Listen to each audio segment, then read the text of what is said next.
Hello and welcome back to the Mead Wargaming podcast. I am your host Jay, and today I am joined by... Just me, John. Hi, Just John. Yeah, it's another solo venture for us again. We've had a last minute cancellation, so we had to jump on by ourselves today, but that's not really a problem. Yeah. Only we got plenty to talk about. That is actually the only problem. Actually, is we always have plenty to talk about. That is the issue with the two of us together. Is it's just going to be more talking than normal. Yeah, I mean, it's not like we haven't talked for like an hour before we even started recording. Yeah. In fact, this entire episode was built off a conversation we had post-recording. Yep. So we have plenty to talk about. We're already over talking at the beginning. Yeah. So, if I were you guys at home, I would get a drink, a snack, and settle in because this is going to be a long one. We will endeavour to not make it that way, but I cannot make any promises. I refuse to even try to promise. So, on to today. In our previous episodes, we broke down all the big reveals from the summer preview and even looked at how to build our armies for Legions Imperialis. And in the wrap-up of a conversation post the previous episode, that got us thinking. There are many units we feel are needed in the game more so than what was actually revealed.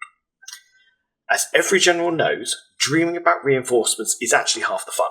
So tonight, we're letting our imaginations off the leash. We'll be sharing the units we'd love to see added to the game, the ones we know are more wishlisting than reality, and the rules tweaks we think we could give some of the current units a lease of new life. Whether you're imagining the perfect addition to your army, or just wishing some alternative units were to be released, this episode is all about shaping the Legions Imperialis we want to play. So yes, that is the goal for today. We've got hopefully a relatively short Tankard Talk. It is just me gushing over my own models today. Or hopefully... I'll gush over them as well. I will compliment them. That's fine. So hopefully that won't take us forever like it does sometimes with me and you. I make no promises. No, none at all. So before we ramble on anymore, let's head over to Tankard Talk. Let's look at the models. Let's go.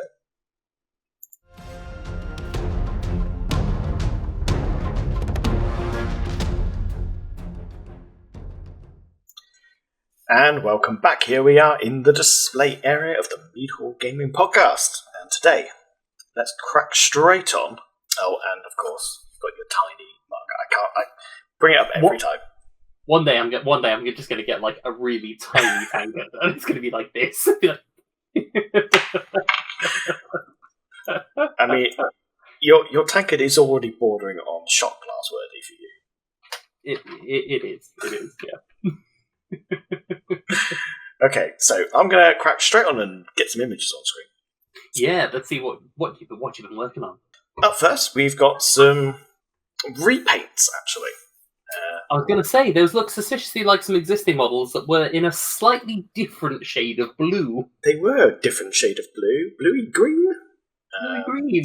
Yes. Silvery. So, as we sort of previously mentioned in my episode of my interview, as it were, for my army, my Alpha Legion are very much meant to be sort of like the special airdrop troops for my army. I had some tanks that came with my starter boxes, which painted them in Alpha Legion, but obviously Els and her Night Lords has become very much fascinated with tanks, so I decided I would donate my tanks to Els' army.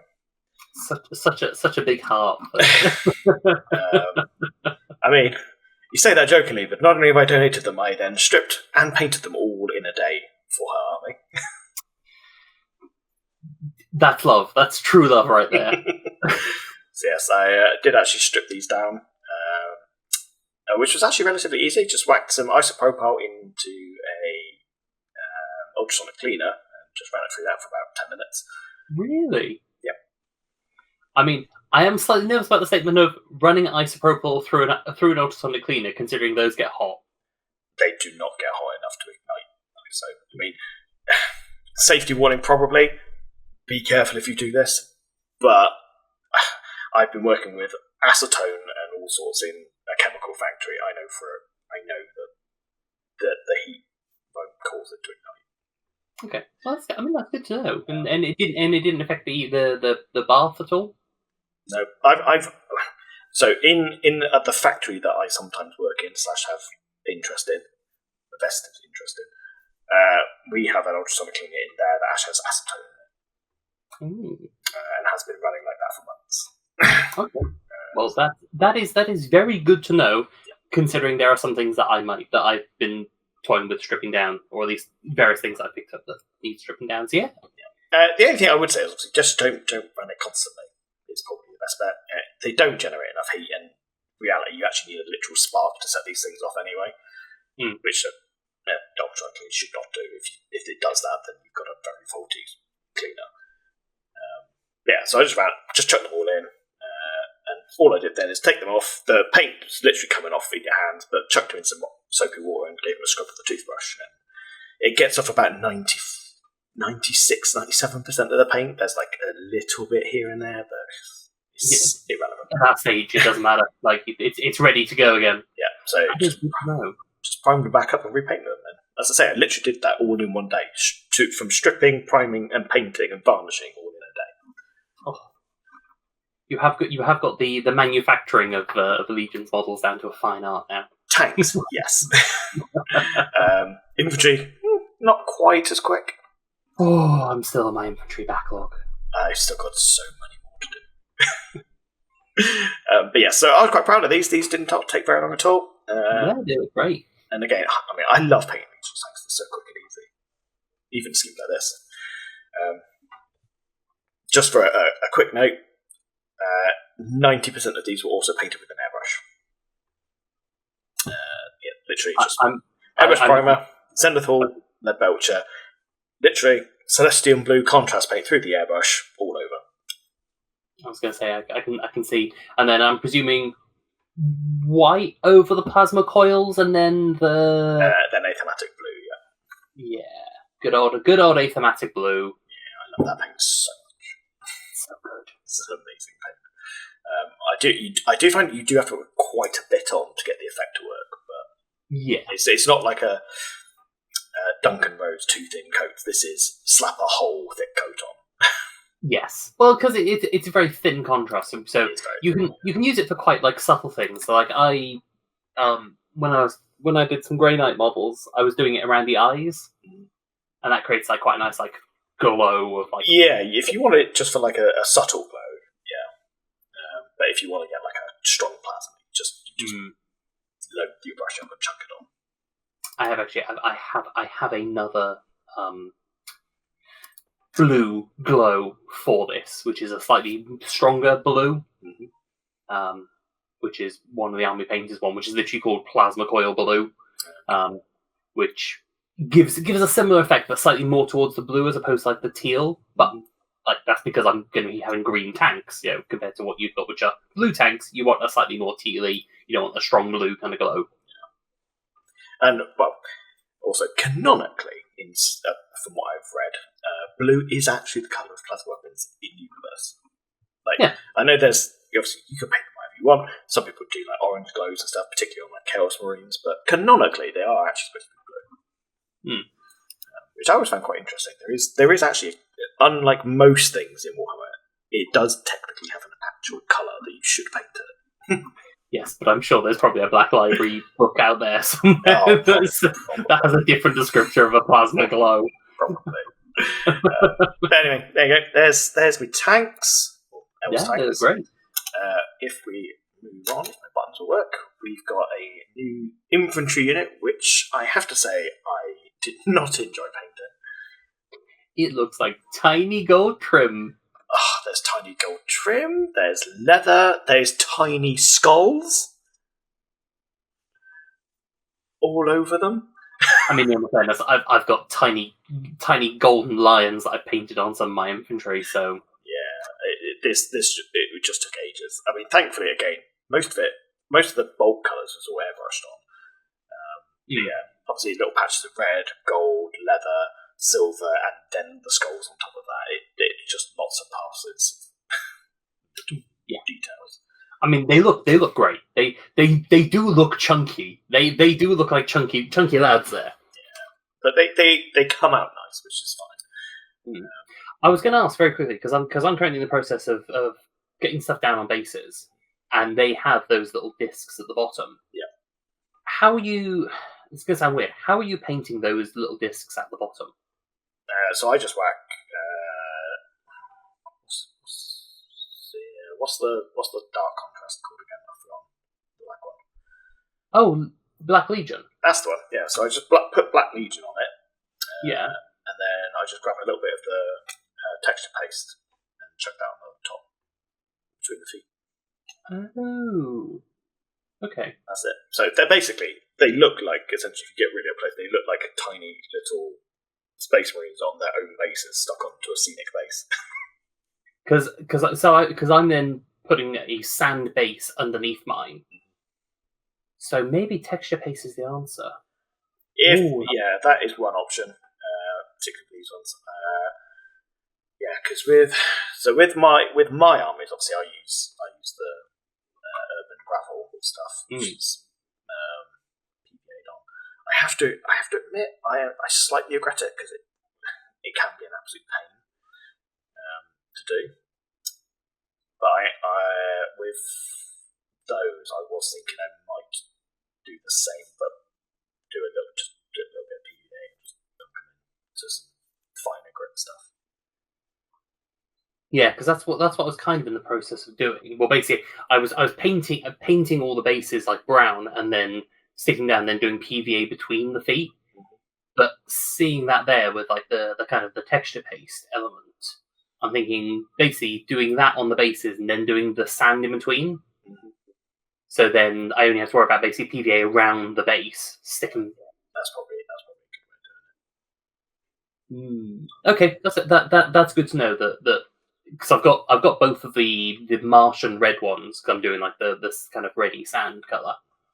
So that'll probably do quite nicely. The texture paste and a little bit of Black Legion just to get it down to the right color. So obviously, just if anyone's wondering, these are supposed to be the Tankard Terminators, the specialist Night Lord ones. Hence why they've got all of the little skulls on them, and they've all got chain glaives, chain blades, and every base has got at least one with a power claw on it. Nice. So yeah, I mean, have they got special rules as well? Yeah, we've written special rules for them. We haven't tried them out yet, but they're essentially just. They're very similar to the standard Terminators, except that I think they're slightly more fighty, and they've also got a Dread Aura as well. That damned Dread Aura! So, yeah, they're quite cool. We're hoping to try them out soon. Yeah, that's cool. But moving on from those, I also painted up a little custom commander. He's so little. And so skin covered. Yeah. So it's the standard command squad, essentially from the box, just with a custom 3D printed Night Lord commander, which is a digibash. Actually, I actually took a Night Lord's Legion head and put it onto this commander body. That's very cool. Which is actually quite easy to do. The files were easy to modify. Oh, love a good easy to modify. Yep. And I decided we went to the effort of making this little guy, so I thought, you know what, I know Alice doesn't have lots of basing additions like I do on my army, but I thought I've got to raise it up somehow. So I made a little, I got one of my printed ones of my armies and just donated one here and painted it up with a hint at a Dark Angel's bit of metallic debris. Nice. I sort of freehanded the white lines to kind of imagine maybe there's the rest of the symbol. Yeah, I get where you're going from there. So yeah, that's it there. And obviously you got the skin cloak and the skin banner. Yeah. Is the skin banner going to get a little transfer on there as well? It might do at some point if we get to that point. But for now, feel so inclined. For now, they're just skin cloaks, which, to be honest, or skin banners. I think that kind of sells the idea enough, to be honest. It really does. It really, really does. There's no other Legion that really does that. was going to say, the skin effect on it actually looks really, really good. That's what I'd have to say. I quite like it. It's very simple. It's literally just whack off flesh with Gilliman over the top. Really? That does sound surprisingly simple. That is literally all it is. Well, I say it's not quite that, actually, because I also get a bit of Luxian purple contrast. And I put it on my wet palette, and then I just really drag it out until there's almost nothing left. No, sorry, that's what I used to do. What I actually do is I wet the surface with water and then apply the contrast. Because then you just a little bit on the brush, and then you can just drag it across, and it kind of forms into the shape of the models a bit better, and you can kind of guide how much of it comes across. Yeah. So yeah, I found that as the best way to do it. Actually, just getting the surface wet first, and then just kind of like letting it naturally run. But yeah, it's smart way to do it. And I did the same on Cloak as well. Literally the same.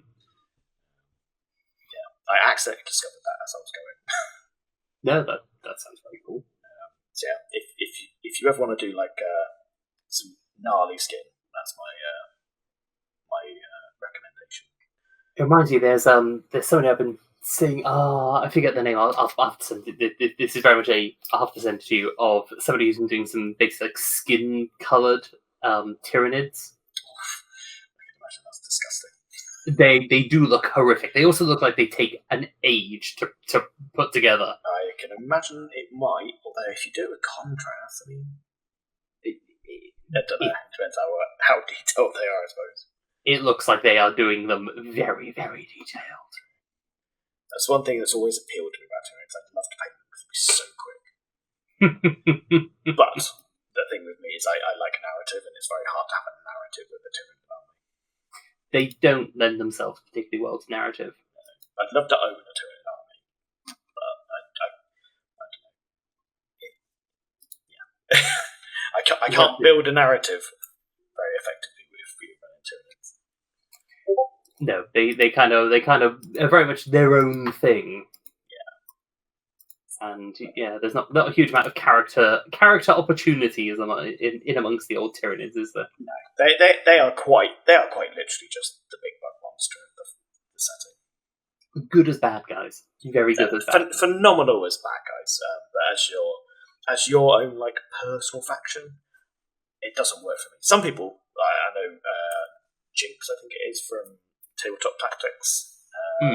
She's a massive fan of Tyranids, and that is her main army. But it just doesn't quite work for me. Yeah. You want the opportunity to make it your own. Get that little bit of character in there. I like telling stories, so I need to be able to communicate. Yes.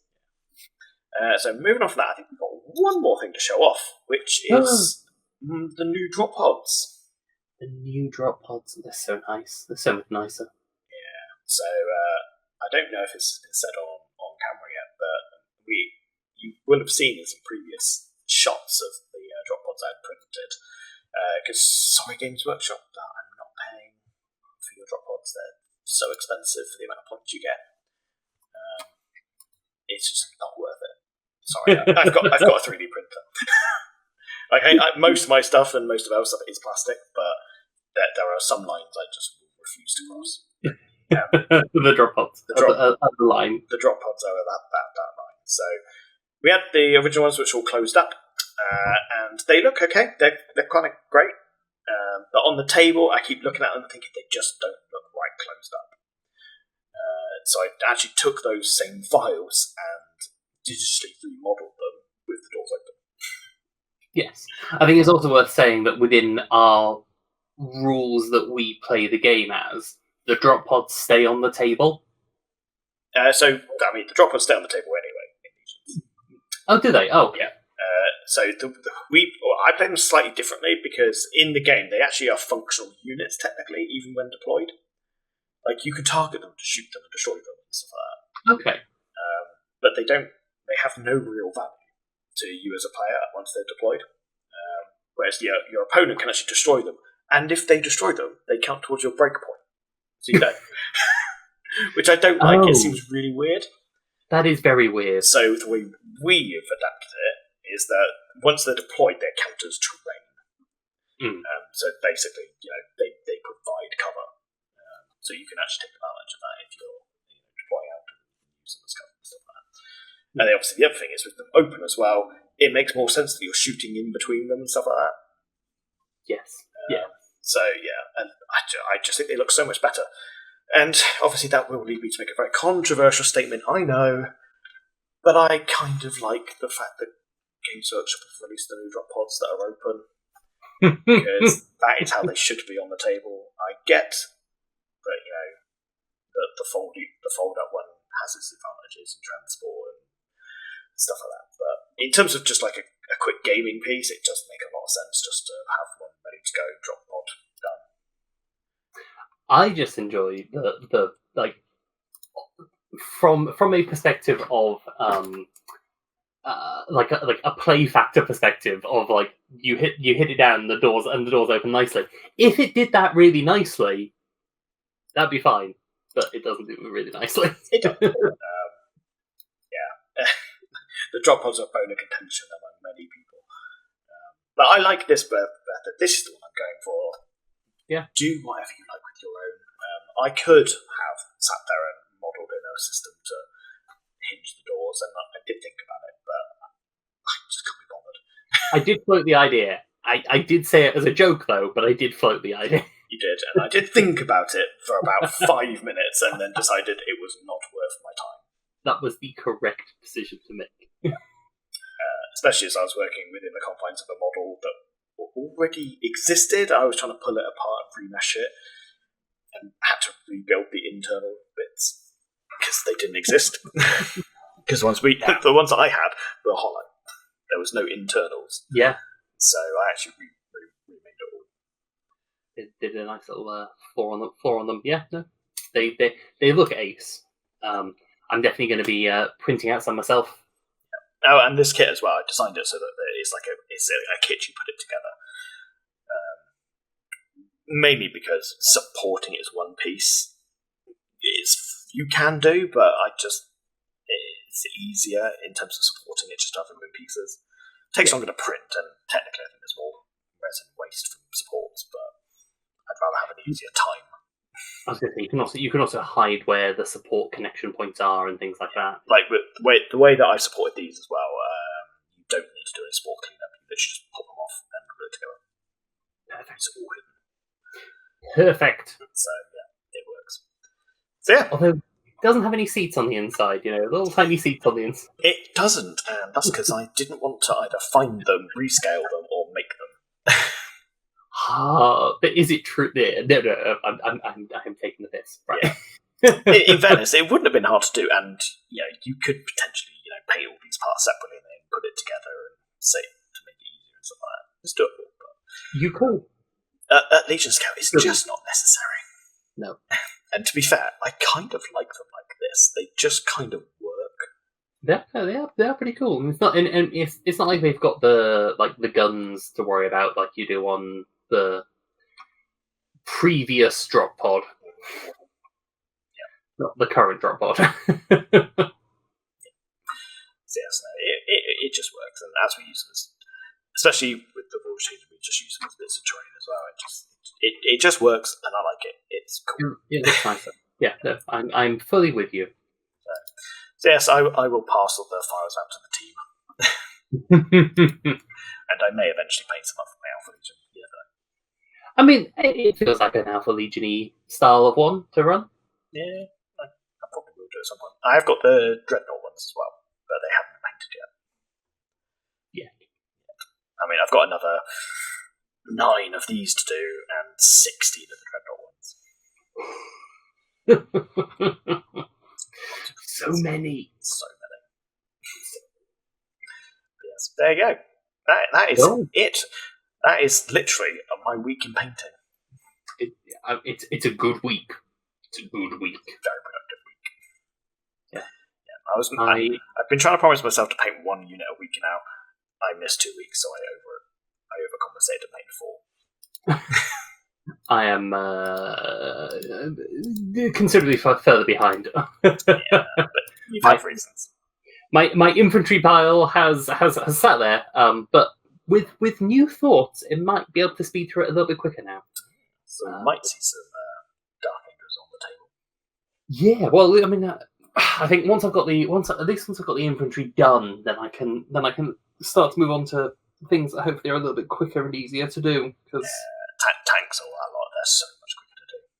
Yeah, if you paint them correctly or efficiently. Yeah, I might after your suggestion of the ISO and the ultrasonic, I might strip them down completely and then go again, just to make them a little bit less layer, a few less layers of paint on them at this stage.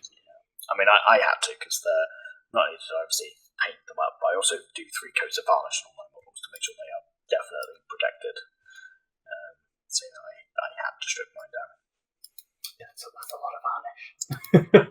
But they are hard wearing afterwards, so it's worth it. They are going nowhere. Yeah, I've had it in the past when I first got back into Warhammer, noticing like paint rubbing off, and I thought, oh no, I spent hours on those. Yeah, not having it anymore. No, I took that as a challenge. No more.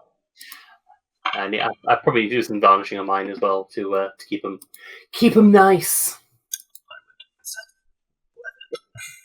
I've got some airbrush varnish. Yeah, that's what I use, just airbrush varnish. Cool. Yes, indeed. Very so, exciting. I think it's time to crack on with the main discussion. Mm. And in fairness, in terms of our recording time, we've not been too bad, actually. No. So, we've not rambled too much. Not rambled too much yet. Yes, we're about to. Yeah, let's get into it. That is quite literally get into it. I will see you over it in just a moment. See you there.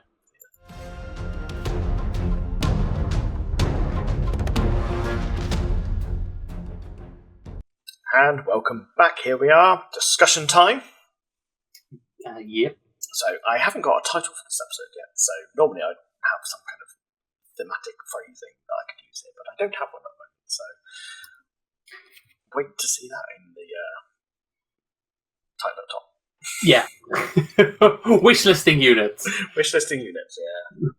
Hopefully I'll come up with something a little bit more thematic than that. A little bit more thematic, a little bit more appropriate. You can insert it in here. Yes. Like, just redub it over. Yeah, I will definitely do that. Definitely. Okay, so as we kind of alluded to already, obviously the theme of today is to look at some new units that both we feel Games Workshop will eventually add, but we kind of were hoping to have already had by now. Some units that we think probably won't get added, that we're going to present as an idea, and then we've also got some units that we'd like to see changed, potentially. Yeah.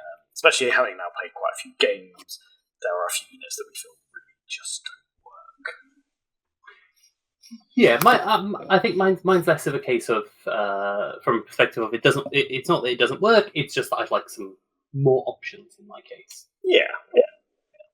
I mean, we are talking about changing both those units and expanding them, so... True. It does actually fulfill the first criteria. It does. Okay, yeah, that's fair. So I think what we'll do is we'll have a very quick look back at the preview, so to speak. Yep. And just bring those up, because obviously we know what we had in the previews, which was essentially a set of tanks for Space Marines. Yeah, and they're perfectly good tanks. There's at least one that I'm definitely going to be grabbing, but yes. Yes, I mean, I've already told Elle she's going to be buying some Mastodons for her Night Lords, and I will paint them up because they are cool. Cool. So yeah, we're not upset by what they did release. What they've released is cool. Whirlwinds and the cool new variants on the Spartan. The Mastodons are amazing. Vindicators, I think they've got value. I think they're cool. But it's not what the game needed. No. Not what it needed right now. Because there's already a lot of tanks in the game. there are some factions that are lacking some spice. Yes. I think the Space Marines, just like every other game format that GW makes that has Space Marines in, are already very well catered for. Yeah. So yes. we didn't need more right now. Fair enough, if you're a massive Astartes player, fair enough, cool. But even if you are, there are Astartes units that I think would have been better. I have picked up a few of them, I hope. Indeed. I've avoided Space Marines on my end because I already knew John was going to do it, and I mostly do the other factions anyway. So the only faction that we're not going to present, so to speak, here at the moment is the Mechanicus and Dark Mech side of things, mainly because Joe's not here. So we may revisit this topic at some point, maybe, and get Joe's input on that one. So apologies to anyone who is hoping for that kind of thing, but sadly we don't know enough about it ourselves yet. Having not played the Mechanicus at all. Not played it or played against it in either case. We have no strong feelings or opinions on it. and Dark Mech as well, technically it's entirely new. So that would be purely like we'd basically be trying to make stuff up. Which we could do, but it's not a faction I care that much about myself to want to do. Not what we're doing today. I think there is one honourable mention we should bring up, which is that a unit I expected them to actually release it during this wave, and they did not, especially with the tank theme, and that was the Fellblade. Yes. I am very surprised that did not come.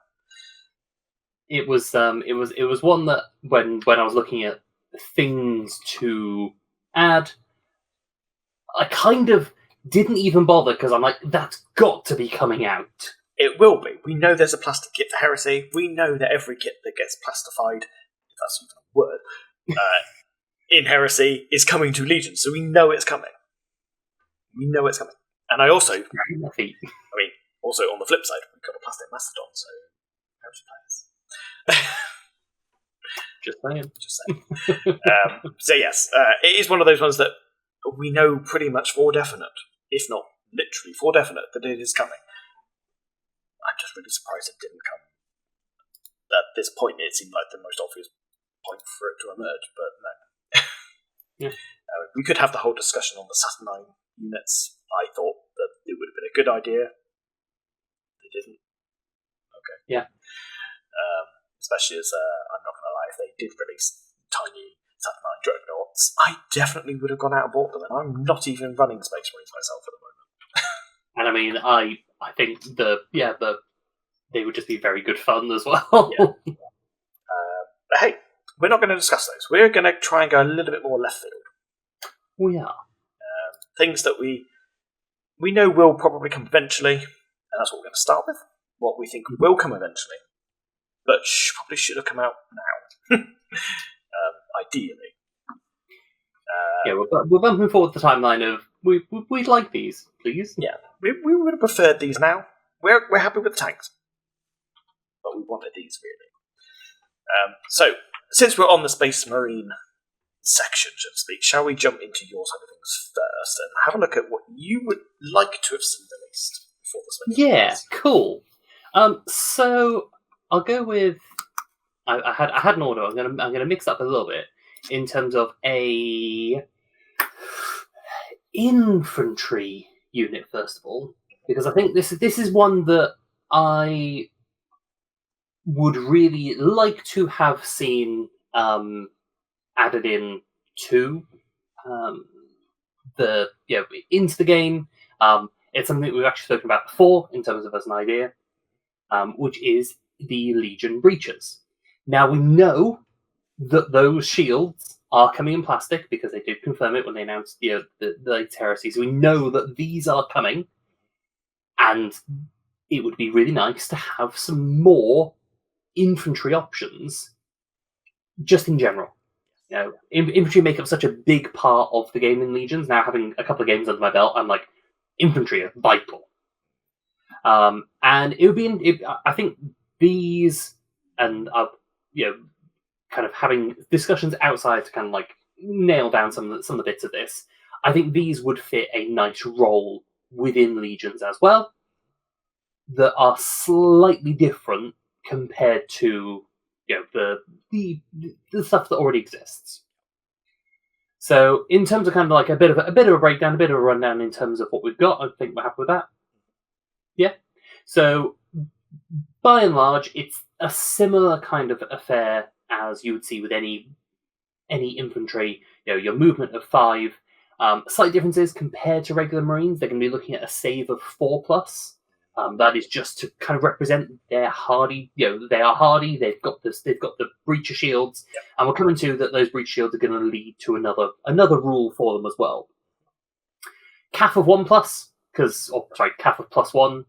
They're not melee fighters. I think this would potentially lead into you could have some of the melee versions, or like have an add-on that maybe adjust the CAF, or have them as like something else, or have them as kind of like separate detachment entirely. Which would be morale standard 3+, wounds 1. That'd be no different to what we've got with the tactical versus the jump Marines. Yeah. 2 variations that have slightly different stat lines. Yeah, absolutely. So weapons-wise, their weapon stats is we're looking at Legion bolters for the most part. And we're going to go. We'll go into kind of what their idea is. So standard Legion bolters, you get in your attachment of 4, you get 4 Legion bolters as standard, which is your range 8, 1 dice, 5 to hit, AP 0, assault and light. Then they can take upgrades, a bit like with the Legion, with the standard tactical detachment. Difference being is they can only get 2 upgrades compared to the tacticals, which can go up to 4 upgrades. So they're more in line with like special units like the Terminators, the Assault Marines, the Special Weapon Teams. So they're only going to be able to get up to 8 Marines in a detachment compared to the 16 that you get. 8 stands, not 8 Marines. 8 stands, yes. 8 stands of Marines. Yes, because that's level 20. Yeah.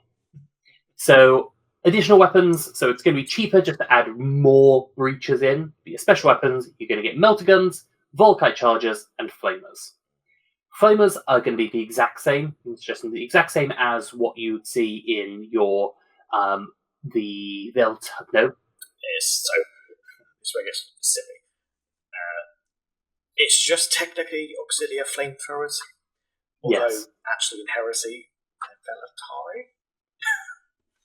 But in Legions they're not. It's one of the weird Auxilia ones. flamethrowers. They're Auxilia flamethrowers. Yeah, so you range 6, 1 dice, 5s to hit, AP 0, ignores cover and light. Your infantry, your building clearers. Yeah. Then you got the melter guns. This is if you want. Just one quick note. It should be a 4 up to hit on the flamers. Is it a 4 up to hit on the flamers? Whoops. Oh, adjust that. Yeah. On our living rulebook, as it was. Yeah. Yes. So so our flamers and our melters are kind of sitting in basically the same kind of position. Just one is anti-infantry, one is anti-tank. Yeah. Melter guns. This is melter guns as opposed to multi-melters. So 1 dice hitting on a 4, AP -2 anti-tank. Yeah. And then finally, the Volkite chargers are copying basically the Volkite chargers that come with the Solar Auxilia Command Squad, except that you get, I guess, presumably more shots out of them because you'd have 2 stands instead of 1, which is range 8, 1 dice, 5s to hit, AP 0, deflagrate, and light. Which is kind of like a side upgrade to a bolter. They're a bit of an interesting weapon. They can kind of spike higher than a bolter, in theory.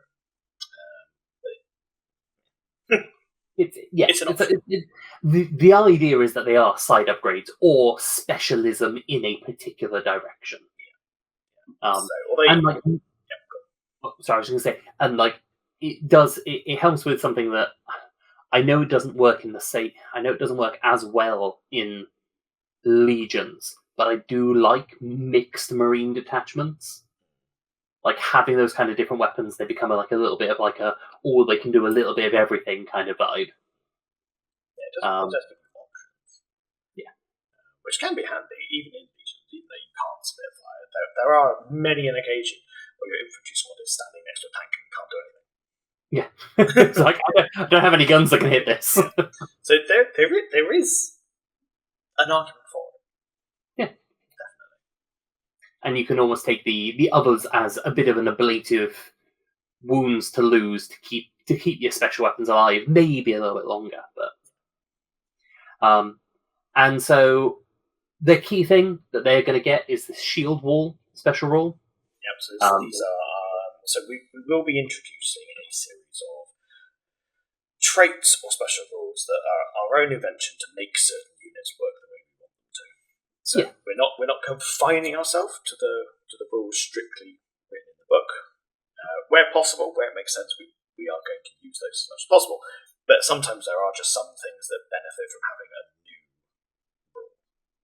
And in all fairness, this is an example of a rule that is based off of one of the existing rules, but kind of toned down a bit so that it's not as powerful. So there is the armored rule, which obviously negates AP and then also lets you reroll. Yeah, which is common on most dreadnoughts.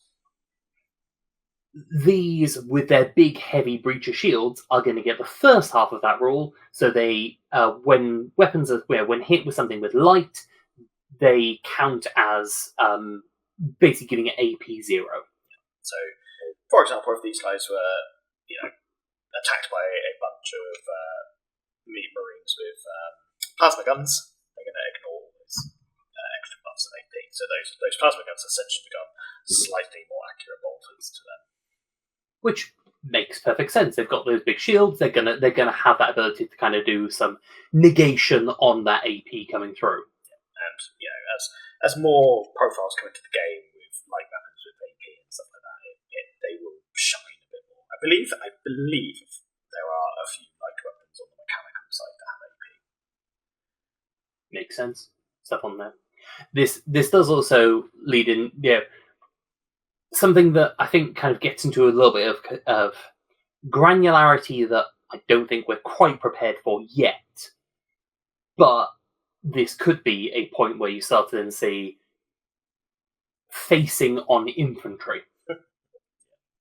You can, and the idea of being able to build like a shield wall in a very literal sense, but for the sake of trying to reduce overall complexity of it, this is the version of that shield wall. Maybe down the line we'd look at kind of different versions of it, or have kind of different systems. Just lost your sound for a second there. Yeah, I just froze for a second there. Cool. I was just going to say, maybe in the future that's something that we would change, but for the time being, they're movable infantry. They can turn to face relatively easily whichever direction.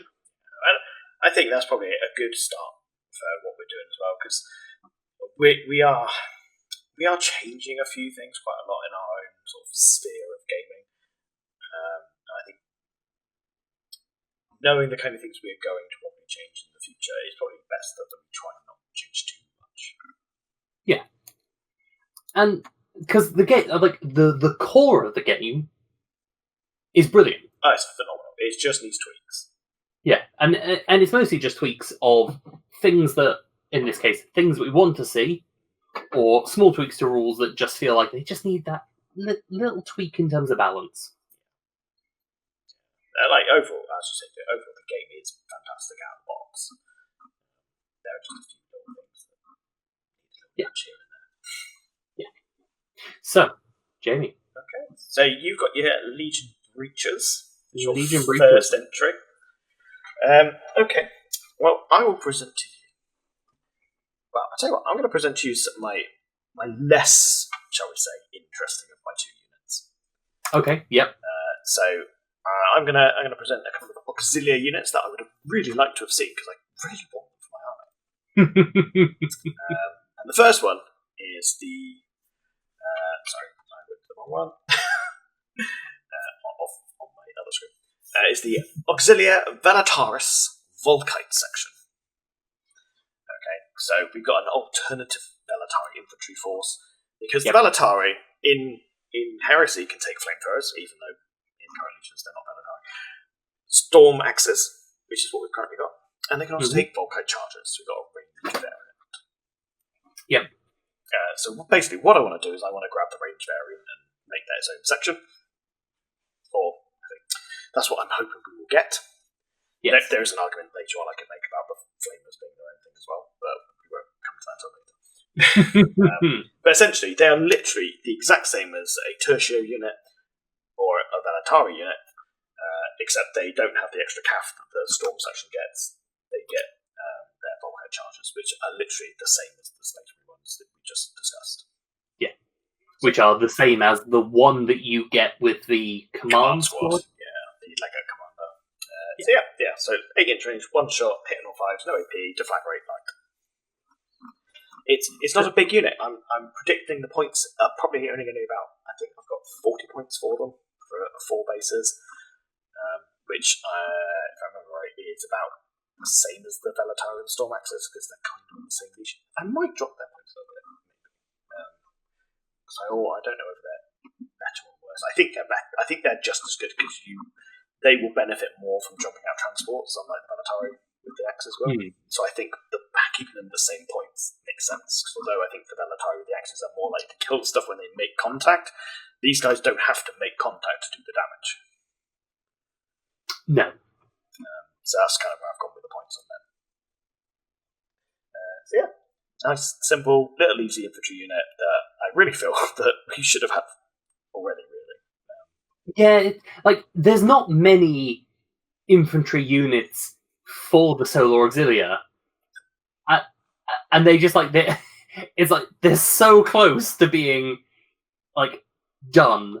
If it was just, and you could very easily just picture the box that they would come in, which is you have your Volkite ones and potentially a squad of ones that are flamers, purely flamers, and that'd be it. You could just have a Velatari box. Yeah. No, it would be easy. I don't know why they haven't done it. They should have done it. I would have liked to have seen it. I'll give you a little bonus point here as well. The 2 units that I'm focusing on here are the 2 of the 3 units that are missing from the Solar Auxilia. Okay, wow. Literally from GamesWorks' website, there's only one other unit that isn't in the game. Amazing. Okay.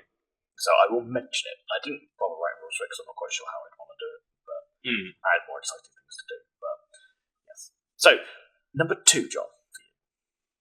Number 2 for me is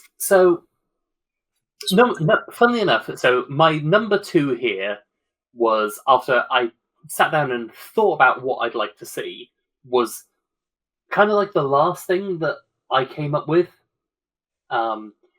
which is, and I will apologise if I butcher this, because apparently my brain will not latch onto the correct pronunciation of this word, but the Charybdis will not go in. The Charybdis Assault Claw. The special version of the drop pod, the bigger drop pod,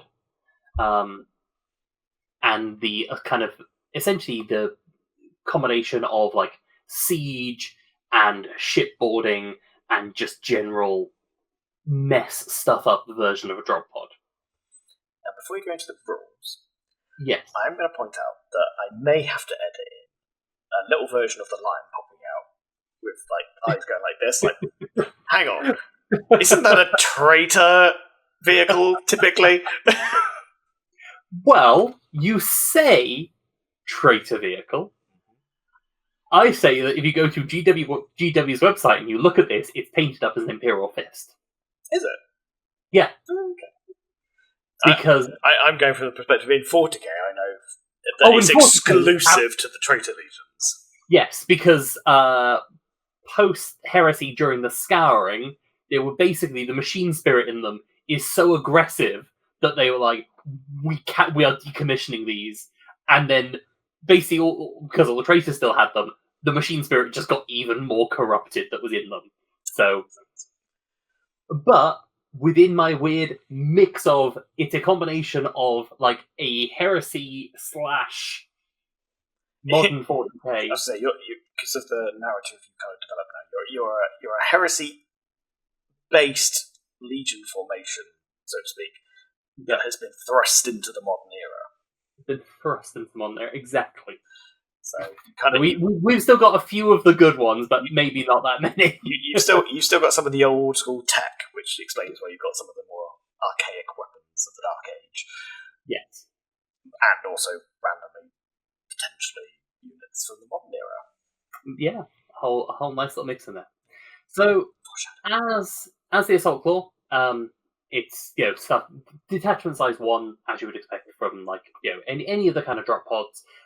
Difference being is I would probably say this one maybe doesn't have the same upgrade process, or maybe goes with I haven't quite kind of worked out how points wise this would end up looking. That's one that would require some playtesting to work out, because unlike a drop pod, this thing has a move. So it's movement 10. It's saving on 3, calf of 0.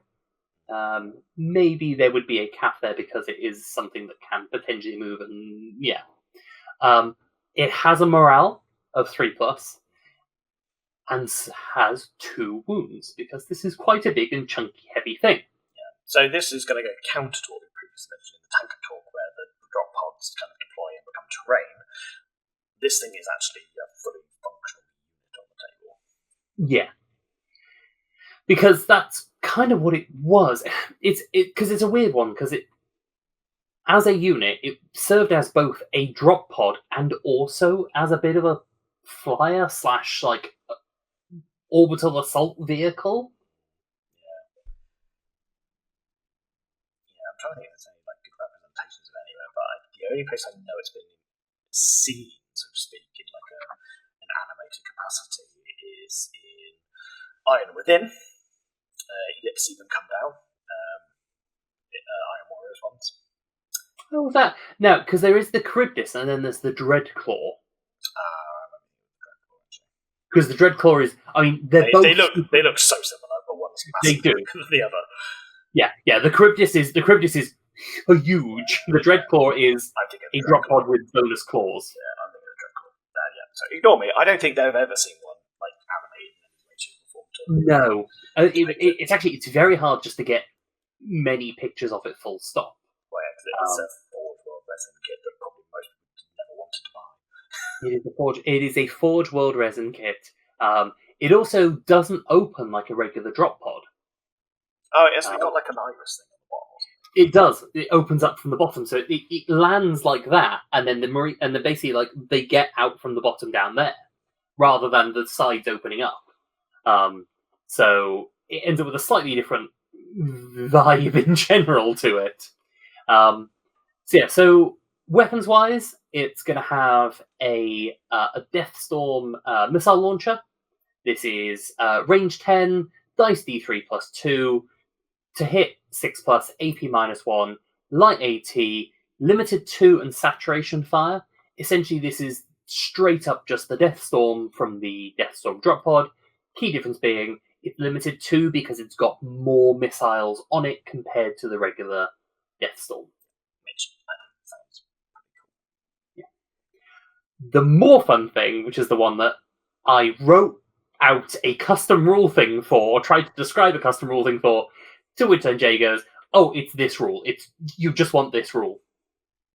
There was a rule in Legions ready to go. Yeah, but because I don't play the faction that uses that rule set, I completely missed its existence. So we have the Melter Ram. We have the Melter Ram. Range non-existent. 2 dice, hits on 4s, AP -3, anti-tank demolisher, bombing run. Because this thing just floats over and just blasts the ground underneath it. Pretty nasty. So when it's moving about, it's going to have the skimmer key rule, and has a large transport of 5. The reason why it's large transport because it can transport dreadnoughts. 5 because that basically then means it matches with the Storm Eagle as well. Because basically comparing it to Horus Heresy, Storm Eagle sits with a capacity of 22. The Charybdis sits with a capacity of 22 as well in Horus Heresy. So essentially just said, right, just make those 2 line up there. Makes sense. The interesting bit, and we have outside of this done some discussions around it, and it's one that still needs some discussions in terms of how to make it work. Because the easy solution is to just give it Deep Strike. So it Deep Strikes in, and then does what it does. Whether that then also combines in with the drop pod keyword, but that's kind of nice. That's where the issue pertains, really, because the drop pod keyword actually invalidates half of what you want to do with it. Yeah, because the whole idea of it as a transport system is it as it goes down, it has basically this array of melters on the bottom and just glasses everything that sits underneath it as it comes down. So I wanted to kind of get that across in the idea that as it's coming down, it's like just blasting everything that sits underneath it and then drops out all its troops. I think the simple solution probably will be to just give it Deep Strike. Yeah, and then just have it there. And not treat it like a normal drop pod. I mean, which makes sense because it doesn't even have drop pod in the name anyway. Yeah, it is an assault claw. I mean, it's the kind of thing that is also fired at the side of ships and it just tunnels its way in. Yeah, so I think Deep Strike probably will work for what you intend anyway. Without us trying to like make a whole nother rule for the one unit. Yeah. Because otherwise, I don't mind making new rules so long as it's a rule that I feel like we can use elsewhere. Whereas I don't see another unit in the game, I think, where we need that rule to exist. Yeah. And I'm enjoying now that we're kind of getting set up with, between this and breaches, we're getting towards being able to do boarding actions. I may or may not have already been toying with the concept of rules for a boarding action style. Yeah, Legion style boarding action is... the only thing I lack at the moment is terrain. Because actually, in terms of like... Yeah, I'm like literally pitching Legion's boarding actions. Literally, you can't take anything above scale 1, and you just play on a very small board with a lot less points because you don't need a lot of points when you're mostly using infantry. No. So that's the idea behind the Charybdis. Is it's going to be kind of a little bit of like almost a bit of a tank hunter, kind of like flying over stuff and just blasting away. Yeah, I can see it being quite an interesting unit because it really mixes the role of a deep strike transport with also a tank hunter, as you say. Yeah. It doesn't really exist, I don't think. I mean, and it's also kind of interesting to have something that is a deep strike skimmer as well. Like, yeah. Yeah, well, we don't get that at all. Something that can deep strike and then kind of fly down is interesting. I will say that the first version of this, there was a bit of tidying up beforehand. The first version of this was based off of the idea that it's a flyer, which slightly horrified Jay. Just a little bit. It just like in 40k, it kind of works because of the scale, but because Legions is an entirely different scale, flyers mean something very different. They do mean something very different, yes. I did heavily base the stats. I was like, this is how fast it moves in Horus Heresy. That should be about right. No. No was the resounding answer on that one. Yeah, but the basic stuff, great. Just yeah, absolutely. So the Charybdis Assault Claw. Now, again, also I would imagine that would have looked really cool on Legendary as well. That official kit would look very nice. It's probably one of the ones that I could see being that thing that they would do in Legions in plastic and maybe not do in Horus Heresy. Oh no, definitely do in Heresy. But as it currently stands, it's a Forge World one. So hopefully at some point it gets a nice plastic upgrade, and then that nice plastic upgrade means that it becomes available whichever way around it ends up working. Or vice versa. Yeah. Whichever side gets it first and then passes it across to the other. Yeah, which will be the theme of the next few years, I imagine, as we watch things get ported across. Yeah. Cool. So, Jay. Okay, so my next hope that Games Workshop, wished that Games Workshop released is the Aurochs Armoured Transport for the Solar Auxilia. It is the little brother, if you like, of the Dracosian. The Dracosian is the only land-based transport we currently have access to for the Auxilia. It's a nice vehicle, it's very cool, but it's quite a tanky model. I do see it on the board and get slightly concerned every time. I'm like, what are those? And I get informed, oh, it's just the transport. It's got an incident on that scan, don't worry about it. Yeah. It's got a nice transport capacity. It's a cool model, but in terms of points efficiency, it'd be nice to have the option to have something smaller, cheaper, faster. Yeah. And that's where you get something like the Aurochs, which I only recently discovered existed for Heresy, because I was hoping there was one. I knew somewhere in the back of my brain that Chimeras didn't technically exist yet, and Aurochs apparently is the answer. Now, obviously, I could have a Chimera in our version of the narrative of where it is, but I would like them to release this so that I can use this. And then you can use the prop thing, and also it's just a cool little model. It is a cool little model. I think quite a relatively old resin kit as well. It looks quite nice. I quite like it. I like the design. It gives very prototype Rhino vibe. I'm not gonna lie. When I looked at it, I first thought that looks like something out of Robot Wars. That's such a Robot Wars. Oh my god. Yeah. So immediately, my nostalgia brain just thought, "Ooh, cool." So yes, I'd like to see one of these, and effectively, from what I can tell, based on the lore, the rules and stuff, it's just effectively a Rhino, but for the Auxilia. So it's got very similar stats. The stats I've made for it, so to speak, are very, very similar to the Rhino. It's got an 8-inch move instead of a 9, 4-up save, CAF 0, 4-up morale, which is obviously a standard, 1 wound. The reason why it's still the same points, though, even though it's slightly worse in terms of base stats than the Rhino, the reason why I would still give it the same points is because it has a pinch-mounted heavy stubber, which is slightly better than a Stormbolter, because it's a bit longer range. Yeah, makes sense. And it's also got the standard, as I've discovered, for all Auxilia tanks, Explorator Adaptation as a special rule. What? Explorator Adaptation? Basically, you get a 6-up invulnerable save against blast and barrage weapons. Okay.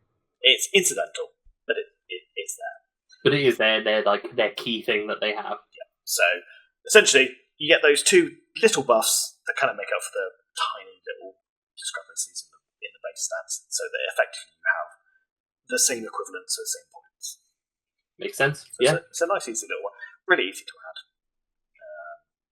That does feel like that would be a very, very straightforward one to just kind of plug and play in. It's, as you said, it's just the Rhino. It's got just enough to differentiate it. Yeah, but it's the equivalency of the Rhino. Whereas, was it the? I always get the wrong around. Not the Malcador, the Dracosian. I don't know why I keep thinking it's Malcador. But the Dracosian, based on the same chassis. That's very, why. very similar anyway. Yeah, because the Dracosian it's not quite Land Raider, but it's closer to a Spartan. Is it close to a Spartan? Is it? Yeah. Wow. In terms of rules and size, but less good guns. Less good guns by a hefty margin. It's a cheaper equivalent to a Spartan, if you like. Okay.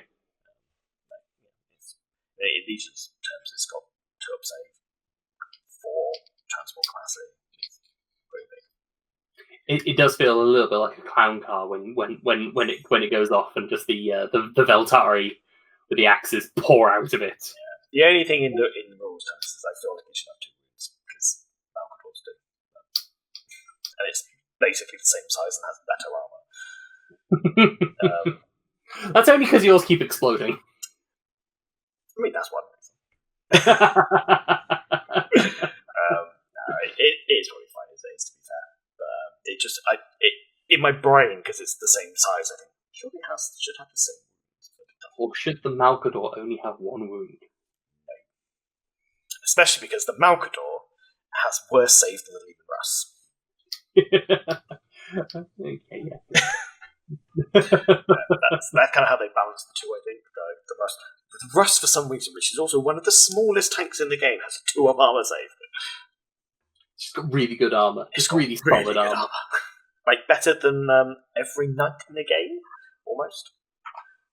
Really, really solid armor, just really, really solid. Not that I'm bitter about that at all. No, not that you're bitter about that at all. I'm allowed to be bitter. I have both. Yeah. Right, so anyway, that is the 2 units that I bring forward as what I would have preferred to have seen. Or at least in addition to. Why not?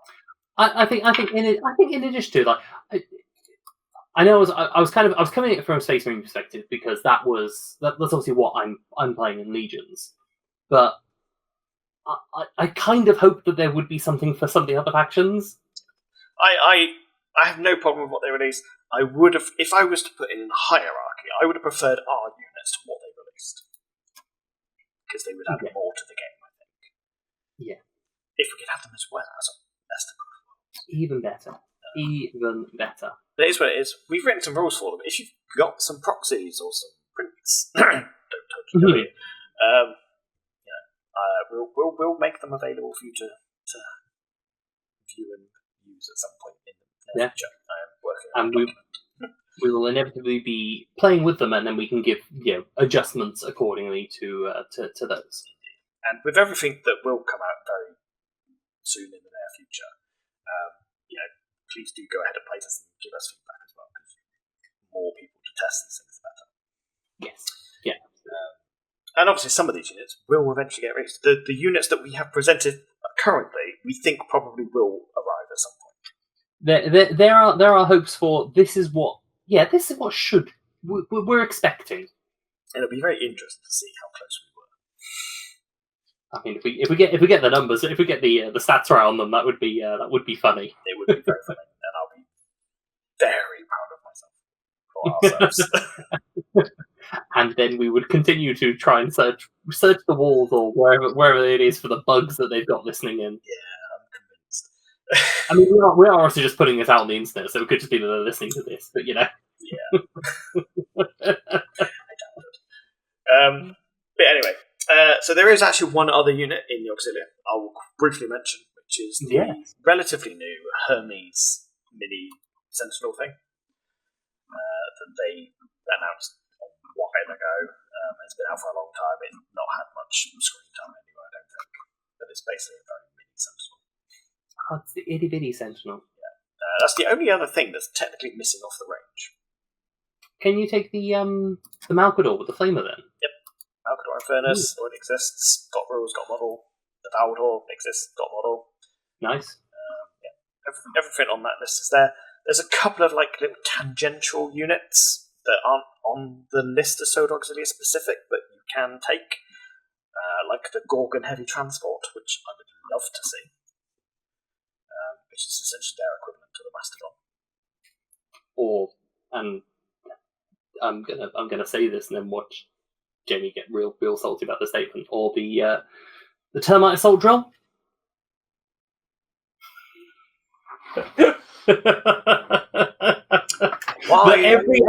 That every other faction in Heresy can take. Yes. For some reason, GW, why did you say that Space Marines get the Termite Drill but no one else? Because everyone else takes it. That's a wild thing. Everybody in Heresy gets it, but in Legions, only the Space Marines get the profile. I mean, officially, in our rules, no. Everyone could take one, but yeah. Ironically, also, they're one of the plastic kits I probably would buy because they're not that bad price per point. They're not great, but there's not Dreadnought bad. And I mean, they're considerably cheaper at this scale than they are at the official resin version. At like 104 odd quid. Yeah, that's a lot. Spicy is what it is. It's real spicy. Yeah, I'd hate to look at a point per pound ratio on that one. I imagine it's not very high. No, I can't imagine it's very high. Yeah. Okay, so I think we should move on to the next phase. Yes. So the next phase of models we're going to discuss, units or detachments, whatever you want to use, is a couple of things that we don't really think Games Workshop will release, but we would like to make rules for them because they're cool. Yeah, absolutely. I think would you like me to go first on this one? You can go first on this one if you want. Cool. So I think I would say that the first one I've got is A, relatively short and quick to talk about, and B,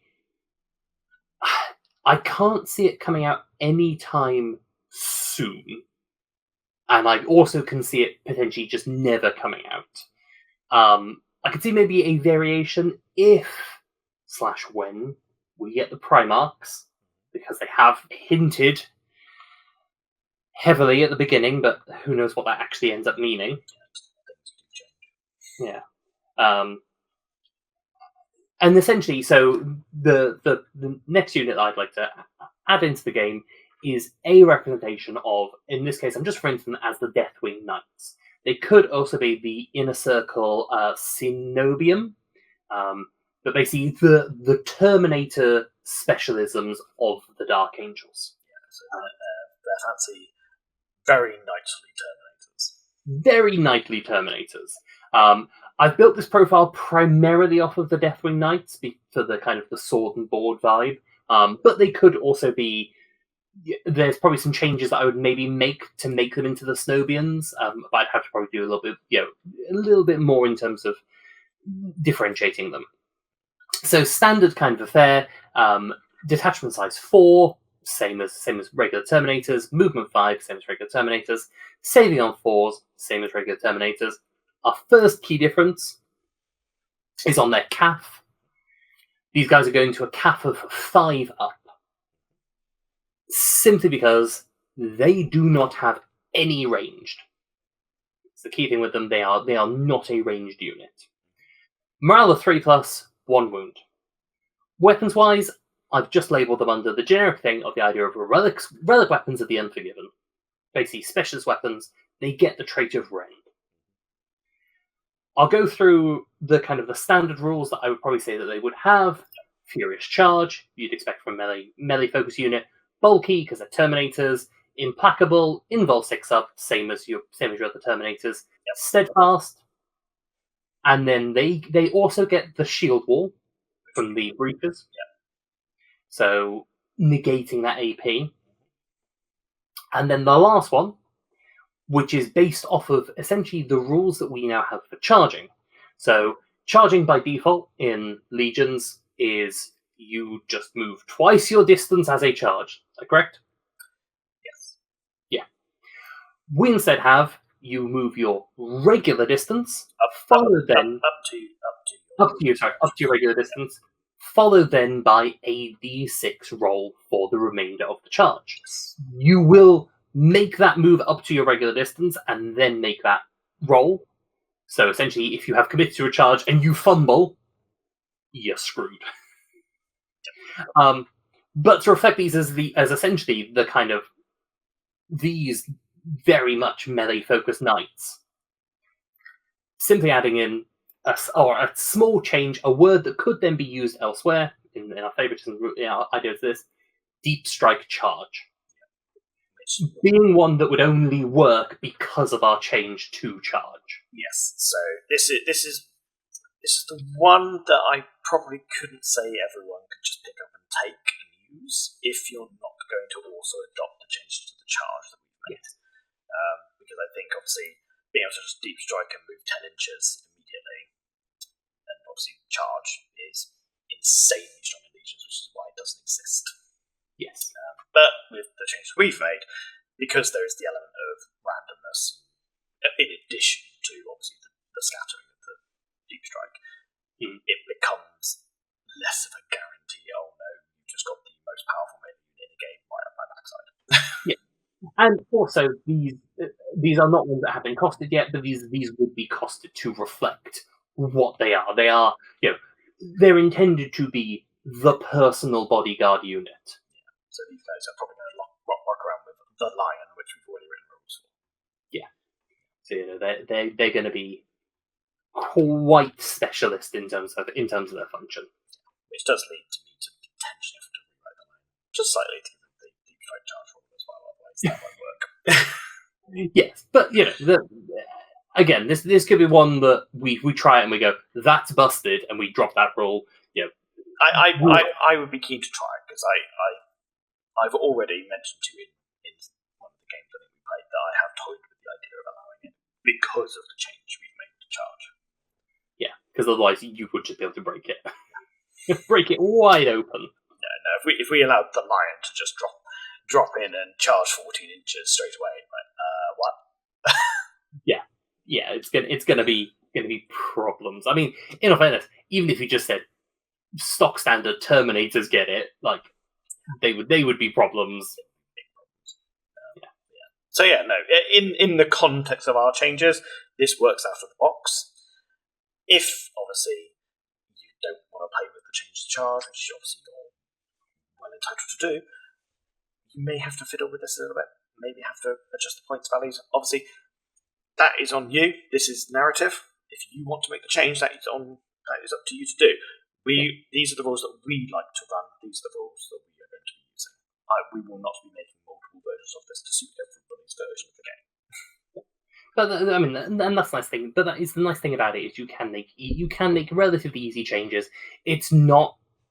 I mean, that's the thing I've actually really liked about it is it's not the same as 10th edition and basically most of the other editions of 40k, 40k proper, where you want to have every single unit has its own special rule, and there's so many things you have to think about. Whereas this is you've got kind of like a set of universal rules you can just kind of plug and play on.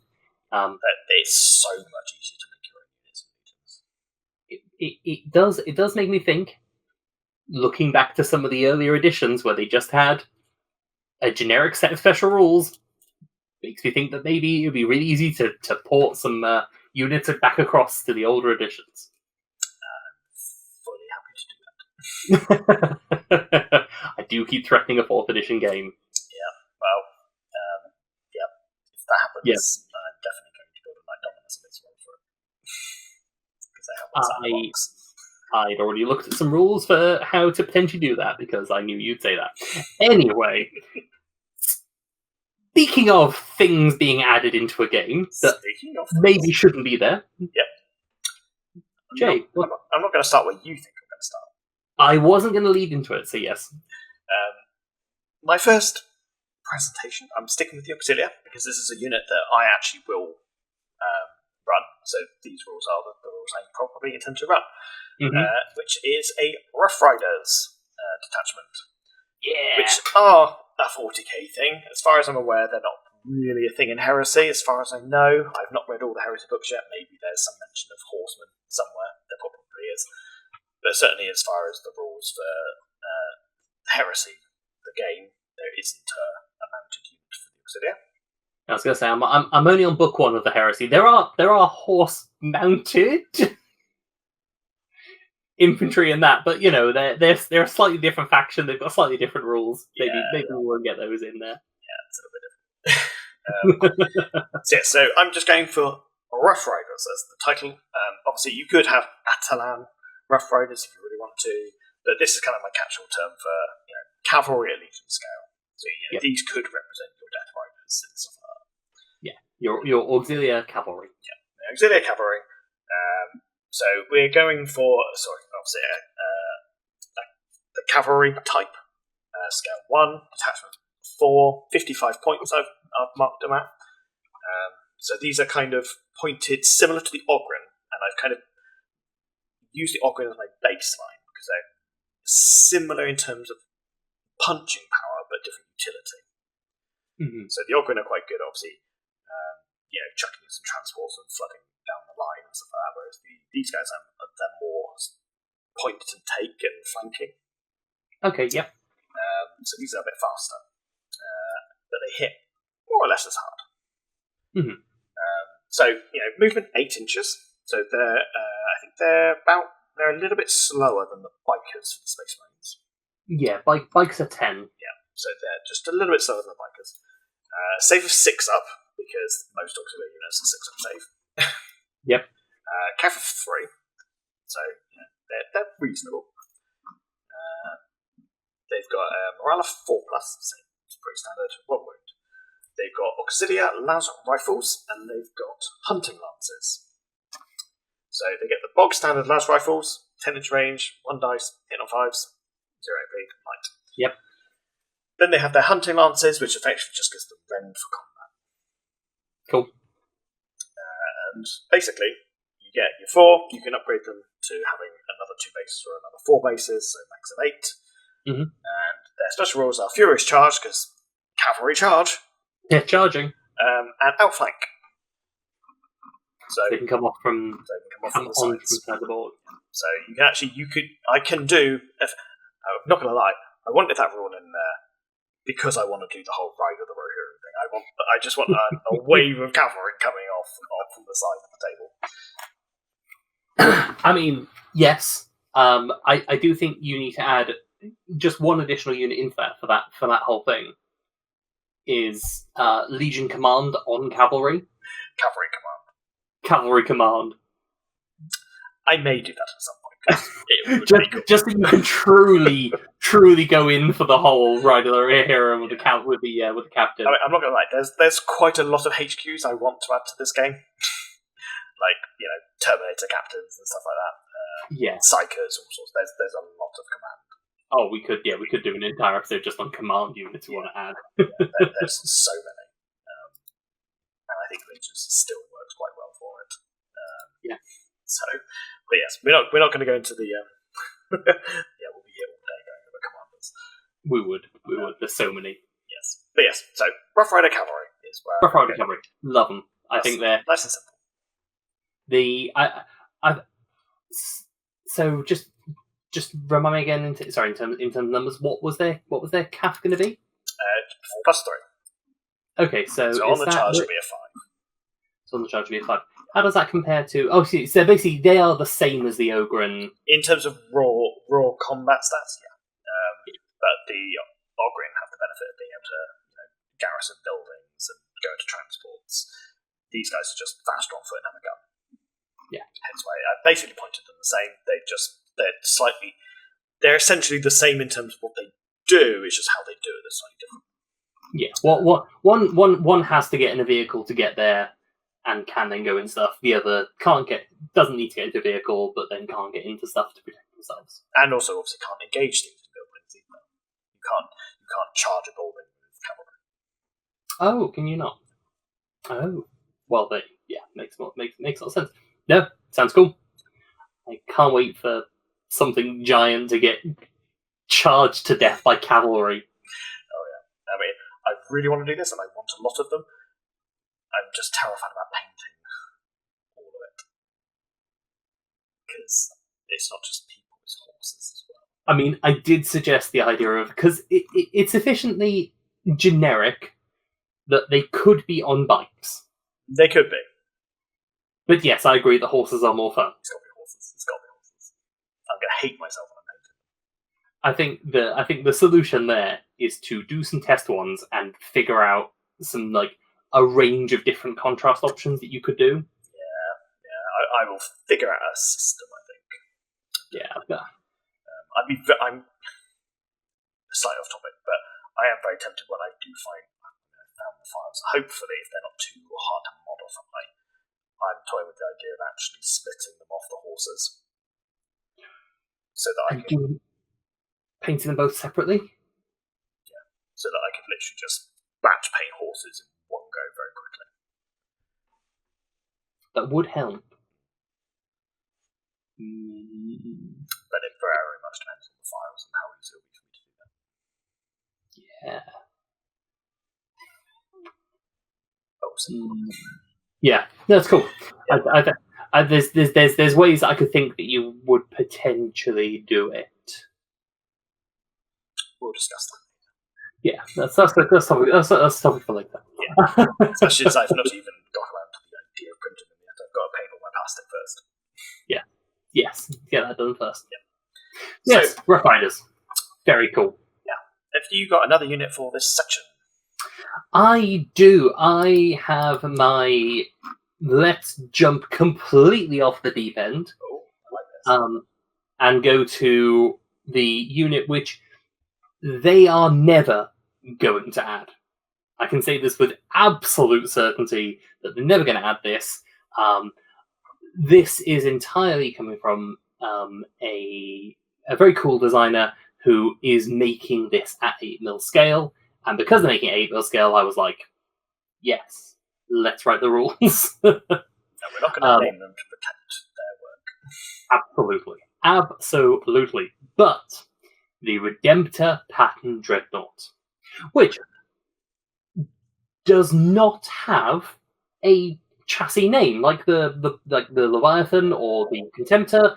It's just the Redemptor, the Brutalis, and the Ballistus, respectively. So I've clumped them all together under the Redemptor chassis, and then we're going to go from there.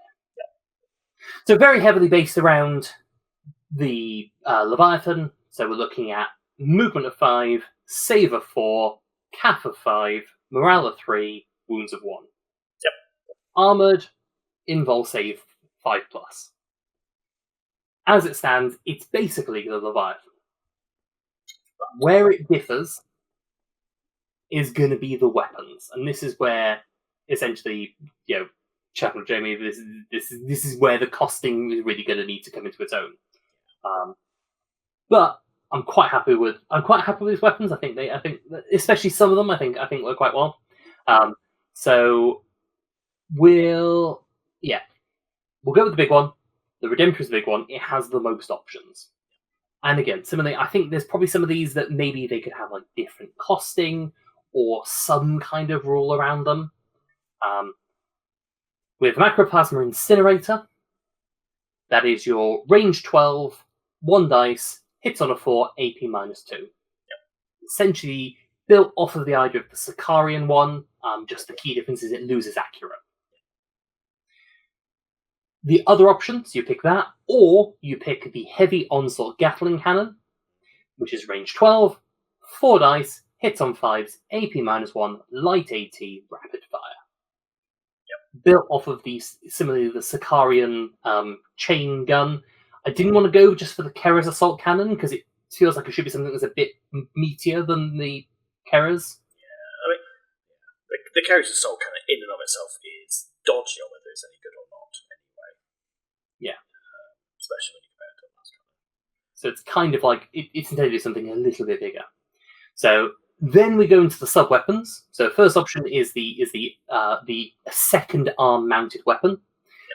Which is either Heavy Flamer, so that's range 6, 2 dice, hits on 4s, AP 0, light, ignores cover, point defense.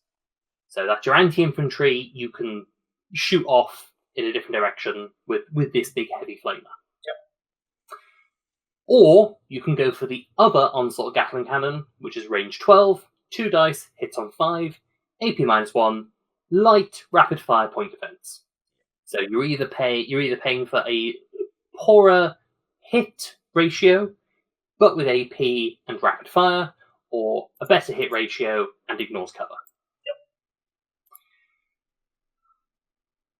Then we've got the Icarus Rocket Pod, which is their anti-air kind of defense, essentially kind of letting them fill a bit of the niche of being kind of a bit of everything. So with the Icarus Rocket Pod, you get a range 20, 1 dice, hits on a 5, AP -1, anti-tank Skyfire. So essentially, as each of these, the units are going to be. Oh, and then finally, I've lumped the Fragstorm grenade launchers and the Twin Storm bolters into just a generic defense weapon, because this thing's already got a lot of weapons. Range 8, 1 dice, hits on 6s, AP 0, light and point defense. It's probably the one that, like that last one is probably the one that I'm tempted to cut completely. I just wanted to kind of have like the full representation of weapons that there are on there. But otherwise you could end up just rolling all day for Redemptor weapons. Which is the thing I'm trying to avoid doing. Yeah, it does fall into the trap of anything in the Primaris era of Space Marines. It just has more guns. An inelegant amount of guns, as one might say. Yeah. So the Brutalis is the melee focus one. Basically trying to go with a bit of a different vibe. of if you're running it with the the key difference being the difference between the talons and the fists. So if you're running the talons, it's more of a melee, it's more of an infantry mincer. So you get your Rend, Furious Charge, and Fleshbane, which is a custom rule that we've got, which... So Fleshbane is a custom weapon trait that basically allows you to re-roll combat rolls exclusively against infantry. So it's designed to be basically a little bit of an infantry mincer. You get this into a group of infantry, it's going to start to, they're going to carve through it good and proper. The other option is you take them with the fists, in which case then they get an AP of -4 to go with a Wrecker 2 trait. That one could potentially just be a Wrecker 1 instead, just so that it's not trying to overshadow the Leviathan. And similarly, a Rend trait, because it is a big, it's dual fists on a dreadnought. That thing's going to cause some problems for people. Yeah, I'm just looking at it now, actually, the talent. I think if you're going to go with Fleshbane, I don't think you want to put Rend on there as well. Okay. Because that's going to be really strong. 3 dice reroll. Cool. That's really strong. That does help to differentiate them a little bit more then as well. That's how I would play, I think. Yeah. And just very quickly going back to that idea of those talents is they're the only ones that end up gaining it. Furious Charge, though. Yeah, so breaking the design rules a little bit there, where you're gaining a generic special as a weapon trait. Yeah. But it's a tiny deviation. I think anyone's really going to mind too much. Yeah. I can't think it makes sense. Similarly, they then have the Icarus Iron Hail Heavy Stubber, which is a 14-inch, 1 dice, hits on 5s, AP 0, Skyfire, Light AT. Basically, it's incidental fire up into the sky. Similarly, if there was a weapon that I was going to drop, it would probably be that one. Yeah. Because then its main weaponry is going to come in the form of either more anti-infantry with twin heavy bolters, which is the heavy bolter profile, but with accurate, or twin multi-melters, which is the multi-melter profile, but with accurate. So those are the ones with lots of guns. And then lastly, the Ballistus is a very straightforward one. Ballistus Last Cannon, range 22, 1 dice, hits on 4s, AP -1, accurate anti-tank. It's got 2 last cannon. It's got a dual last cannon. Simple as. Yeah, I've seen that on many vehicles. Many vehicles have that. Yeah. The other one is then the Ballistus Missile Launcher, with options of both firing frag and crack. And that one would be the same as the standard Missile Marines. Now, by standard Missile Marines, we have a house change, our rule set change, which basically means that Missile Marines hit on a 5+ instead of a 4+. Because otherwise they would just be the only Marines that you would ever take. They just or the only unit you'd ever take. The point for punch ratio is astronomical. Yeah, it would just be, how many of those can I cram into a list and get to where I need them to go? That's all I'd run. We've now playtested it a few times with you as well as obviously ours, and those missiles you hit on 5s, they just blow stuff up. Yeah, like when they go off, but they don't feel so oppressive that you're going to have a really bad time with them. These kind of flip that a little bit. They go back to that idea of they can hit on 4+, but the key difference being you're not getting as many. You're paying more for them. They can't go into buildings in the same way. So that's kind of why we agreed that they could run at that stage. And it also nicely means that it's essentially got a 20-inch range on these things. They drop down. They're probably ones that would be okay to kind of stomp up the board a bit. You could comfortably have these foot socket rather than drop. Yes. The only thing, I meant to say this before, but I'll discuss it whilst we're here, would be whether there was a way of giving them negative CAF because they don't have the same kind of weapons. But that would be where things potentially get a little. Maybe they would need to be separated out into different units. I think that's where we probably have to separate them into 4 distinct units. it's not necessarily a bad idea, but for simplicity, roll them into one. Yeah. Yes. So that is my kind of. I know they're not going to put this into the game, but I just think they'd be really cool to have, and almost goes then down the route of we could then have a full it's all Dreadnoughts list. Yes. I was going to say, in terms of it, I imagine they would probably sit in the same support role. I don't know whether there would be anywhere else they could really sit. I think Dreadnoughts quite comfortably sit in that space. Yeah. The other thing I was going to say is it suddenly occurred to me when you said it at the end. The Ballistus Dreadnought is the one with the least guns. Yeah. That seems a bit weird to me. I know. Seemed weird to me until I sat down and looked at it. I've never thought about it until you just said that then. That is really I mean, I think, no, it does, actually, and I missed them. I think it does also have storm bolters or heavy bolters on it as well. As like a bit of a... It doesn't have the Carapace gun.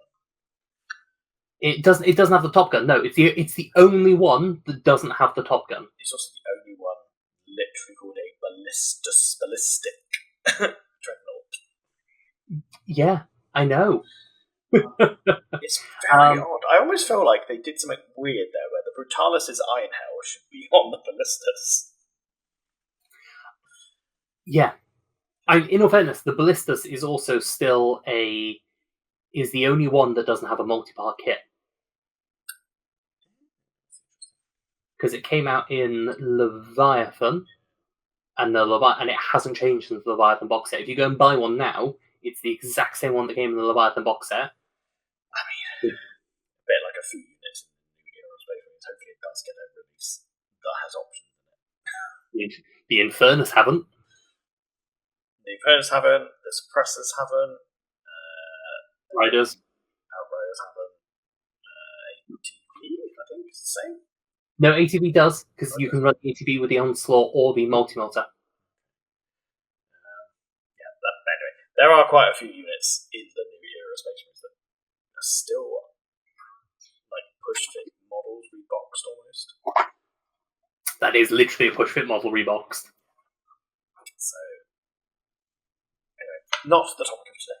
Anyway, yes. Sorry, it would have had a small amount of point defense. That would have just been the same as the other one on the Redemptor. So the range 8, 1 dice hits on 6, AP 0, light and point defense.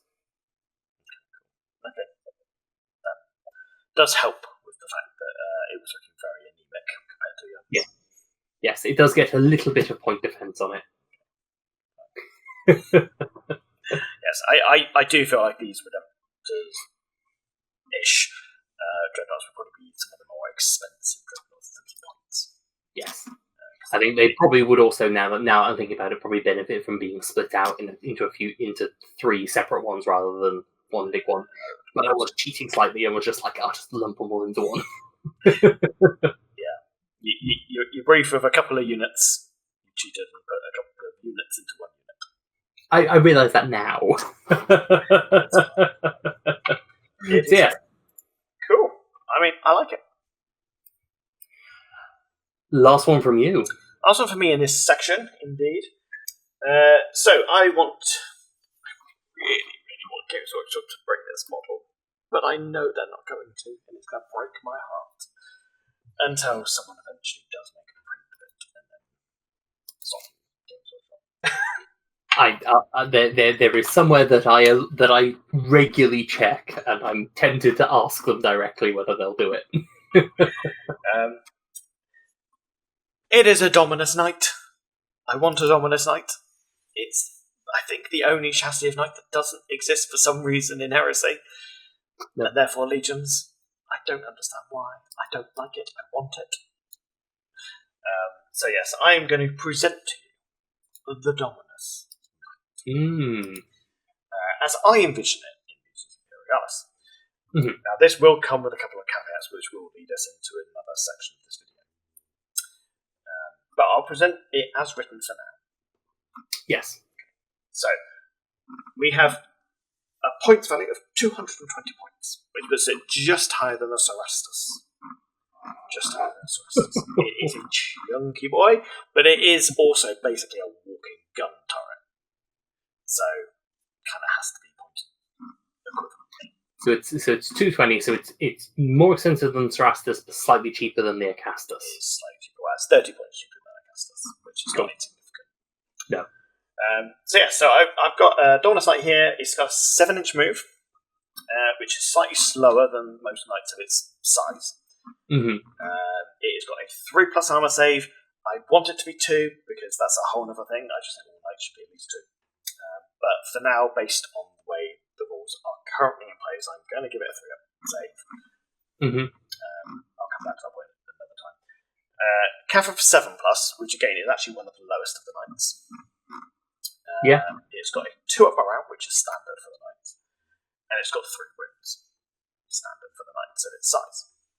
Mm. Where it majorly differs, though, is in its arsenal of weapons, because this thing, kind of like the Primaris era of the knights, I suppose, it's just got a lot of guns. It's got so many guns. So you will be able to pick your loadout based on the current loadouts available in 40k. You get the Castellan Knight and you get the Valiant. Okay, so your Castellan gets your Plasma Decimator, your Volcano Lance, and then you get twin Siegebreaker cannons and 2 Shieldbreaker missile launchers. Alternatively, you can invert that, so you can have 2 twin Siegebreaker cannons and 1 missile launcher. Mm-hmm. It's a thing. It's very confusing, but it does work. And then the Valiant essentially has the same options of the secondary firearms, but instead of the Plasma and the Volcano Lance, you get the Conflagration Cannon, which is a very cool name for a flamethrower. Such a good name. And the Thunder Coil Harpoon. Again, what a name. What a name. Okay. So, I'm going to take you through some of the stat lines I've got for each of these weapons, because most of these weapons don't exist in the game. Yes. There are variants of some of them, but most of them don't exist, so I have had to basically... There are some that I could definitely see how you could mix some of the special rules already for them. So, I'm going to go over the Plasma Decimator. This will lead me to another topic in a moment. Mm-hmm. Okay, yes, I know. Plasma Decimator, 20-inch range. 2 dice. 3 up to hit. I have cheated a little bit here because most of the knights are 4 up to hit on most of their guns. I think knights should also be at least 3s to hit on most of their things because of how expensive they are. I'm just being belligerent here, unlike I was with the armor save. No. I'm giving it 3 up to hit. I don't care. I would agree. Having like tried out knights, and for the point, like just seeing knights on like against me. Like I know Legions is a swinging game, but my god, for the points those knights cost.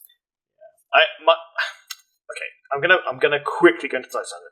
I think the knights should be, as standard, their primary arm weapon should always hit on at least a 3. The secondary weapons can be 4s or 5s. Mm-hmm. Like the ancillary weapons, fine. That's what they're for. But the primary weapons you're spending on these big monsters need to be more reliable than most things in the game. That's my take on it. Whether you agree with me on whether the save should be 2 up or not, it's up to you. I still think all knights should be 2s up, and I think all titans should be 1 up. Personally, that's what I think they should do. Yeah. But hey. So anyway, Plasma Decimator, 3s to hit, -3 AP. It has a front arc, and it has a brand new trait called the Plasma trait. I will come back to that one later. It is a new one. But I'm going to come back to it later because it's quite important. Because I'm basically going to I want to apply this trait to all plasma weapons in the game. Yeah, just a new keyword. Yes. So I'm going to move on. We got the Volcano Lance, which is basically a miniaturized version of the Bellicosa on the Titans. So I've kind of treated it like the same. So it's a 40-inch range, 1 dice. It does hit on 2s. It's a one-shot weapon. It's a -4 AP, as it should be. It's a front arc, anti-tank. So if you fire this into infantry, you lose all your AP. You're killing one stand, maybe. It's engine killer 2. So it will nuke it. It will blow off most other knights in one shot if it gets through its ion shields. Mm-hmm. Which it kind of should. Sorry, just very quickly, this is the volcano cannon? The volcano lance. Yeah. Volcano lance. Okay, cool. Yeah. So it's a slightly toned down variant of the Titan version. And by sight, I mean it's half the range and less, and I think half the engine killer as well. Yeah, because I was just looking at because there's the direwolf volcano cannon. Ah, yes. Which I think is the smallest volcano cannon. I forgot that one existed. So the smallest one, the direwolf one, I just was 70-inch range. Yeah. 1 dice, hits on 3s. Should be 2s. -4 AP. Yeah. Front arc, engine killer 2. Okay, so it's very close to that one then. So maybe tone it down and maybe a little bit more. I mean, half the range is already quite different, but yeah, with the context of that, I may knock it down to -3 rather than -4. Yeah, that's probably what I'll do. I think Engine Killer 2 still works though. I mean, I'd be tempted to maybe have a read in terms of like how are they both described, like whether there is any kind of descriptive difference between the volcano lance and the volcano cannon. Yeah, maybe. I mean, just going on sheer scale. It's a big Titan version versus the smaller Knight version. True. So yeah, I mean, I'll put it down here. I think I'm gonna make it -3. And actually, I might actually put it down to 35 inches, literally, so it's half, so that way it does differentiate it a bit more.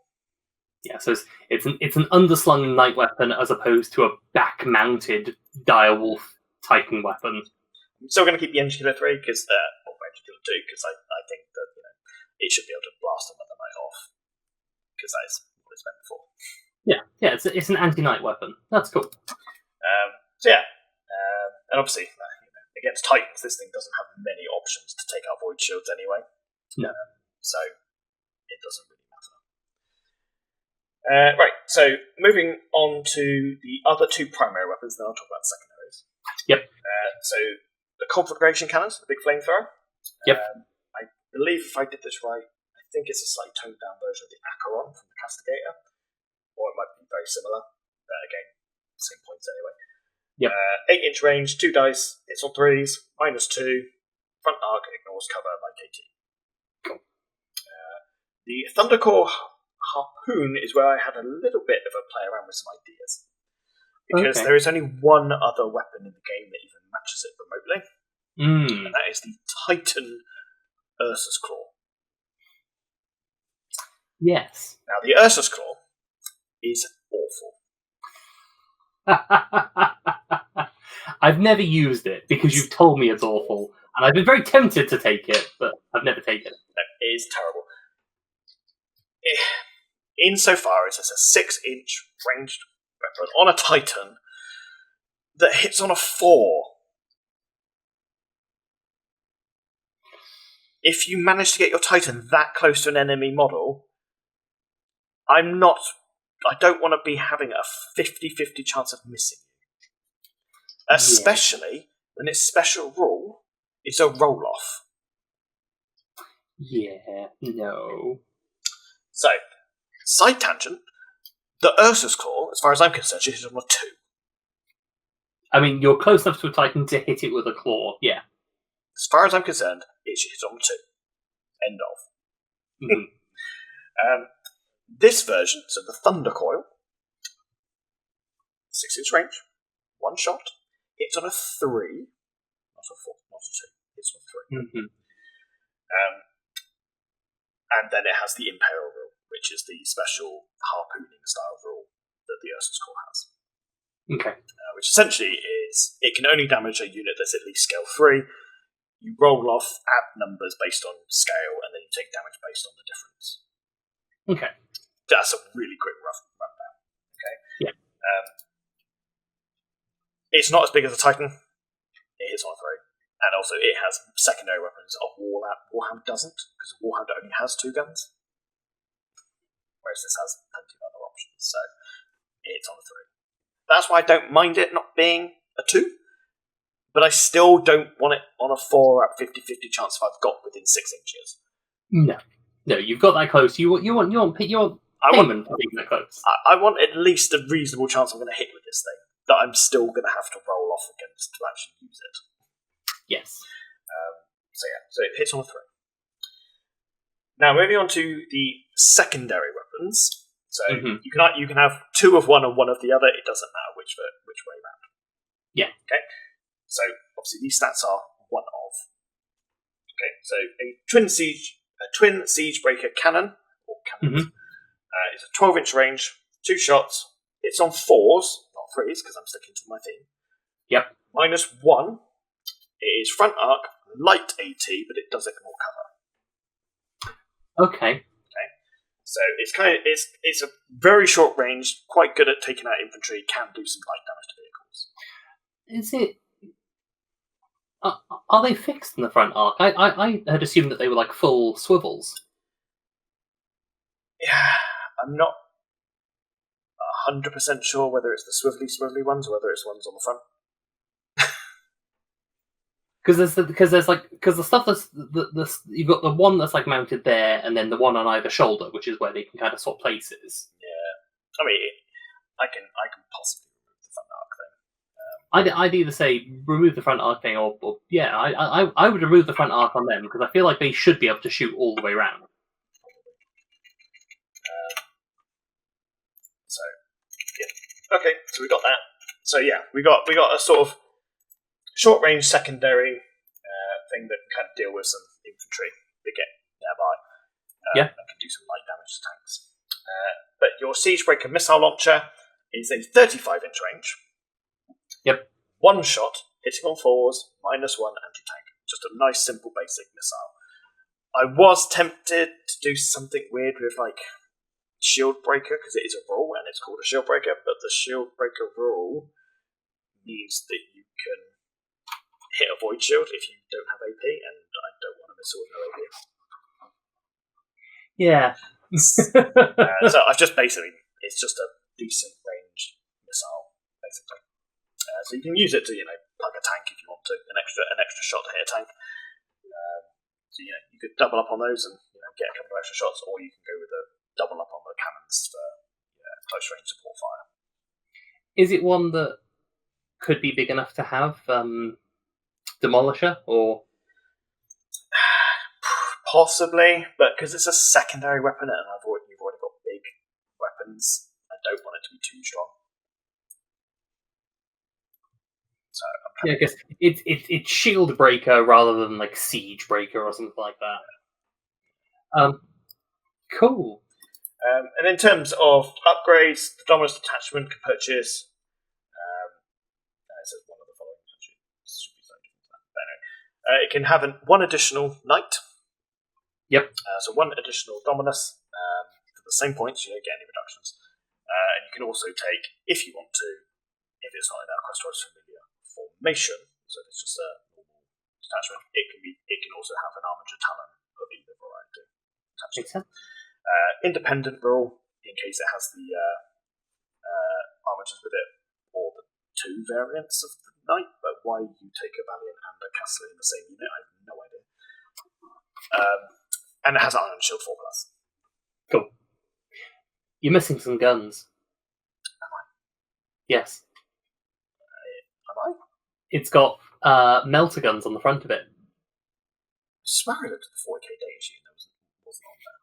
Yeah, it has on the 40k data sheet. It has twin melter guns. Yeah. I think it actually has 2 twin melter guns mounted to the front of it. 2 twin melter guns. Yes, it has 4 melter barrels. Because I'm looking at the model right now. I'm looking at a picture of the model right now as a reference point. It's got some front arc melters. Okay. Maybe I might have to have done another gun. Yeah, like the Knights get like the stubbers. Hopefully that won't mess with the points too much. It just needs it just needs a lot of guns. But anyway, that's my Dominus. Okay. It's very nice. Yep. Have you got another one for this section? I have rules changes next. I kind of have. Cool, because this immediately moves into some rules changes. So do you want me to take the lead this time, and then you can wrap up with your one? Yeah, because remember, mine's all the changes to how the Legions infantry would work. So my changes are directly attached to this night anyway. Cool. Yeah, so we'll jump straight into that then, because that's the plasma explanation. That is plasma explanation, and then my final unit as well. Cool. So we'll circle back. As I mentioned, there's a new plasma trait. Yes. So the new plasma trait, which I'm hoping, that you can basically apply this to every plasma weapon in the game, because it essentially what did I call it earlier? Self-balances. Yeah. Because the trait is designed, hopefully, in such a way that you can add it onto anything and you don't need to mess with points. But it will also make plasmas more interesting as an option. It makes plasmas feel like plasmas. Yeah, which currently they don't in Legions, which is the only real miss in Legions, I would say. Like, the major miss. Yeah. So, plasma trait. I'm just going to put the screen in front of me here so that I'm kind of looking at you rather than away from you. So, weapons with the plasma trait can choose to overcharge their weapons. If the detachment elects to do this, then the weapon doubles its dice characteristic. Now, I might choose detachment to model or weapon, just for clarity, so that you can do it on one-on not weapons, etc., etc. Yeah. So, if the model elects to do this, then the weapon doubles its dice characteristic, which sounds fantastic, very strong. However, any hit roll of a 1 are instead allocated as successful hits against the firing model. These hits are resolved against a model. If these hits are resolved against a model with the Void Shield trait, they are also treated as having the Bypass trait. Now, the reason I've had to word it like that is to fit with everything else. Obviously, some plasma weapons also have traits on them, like Engine Killer.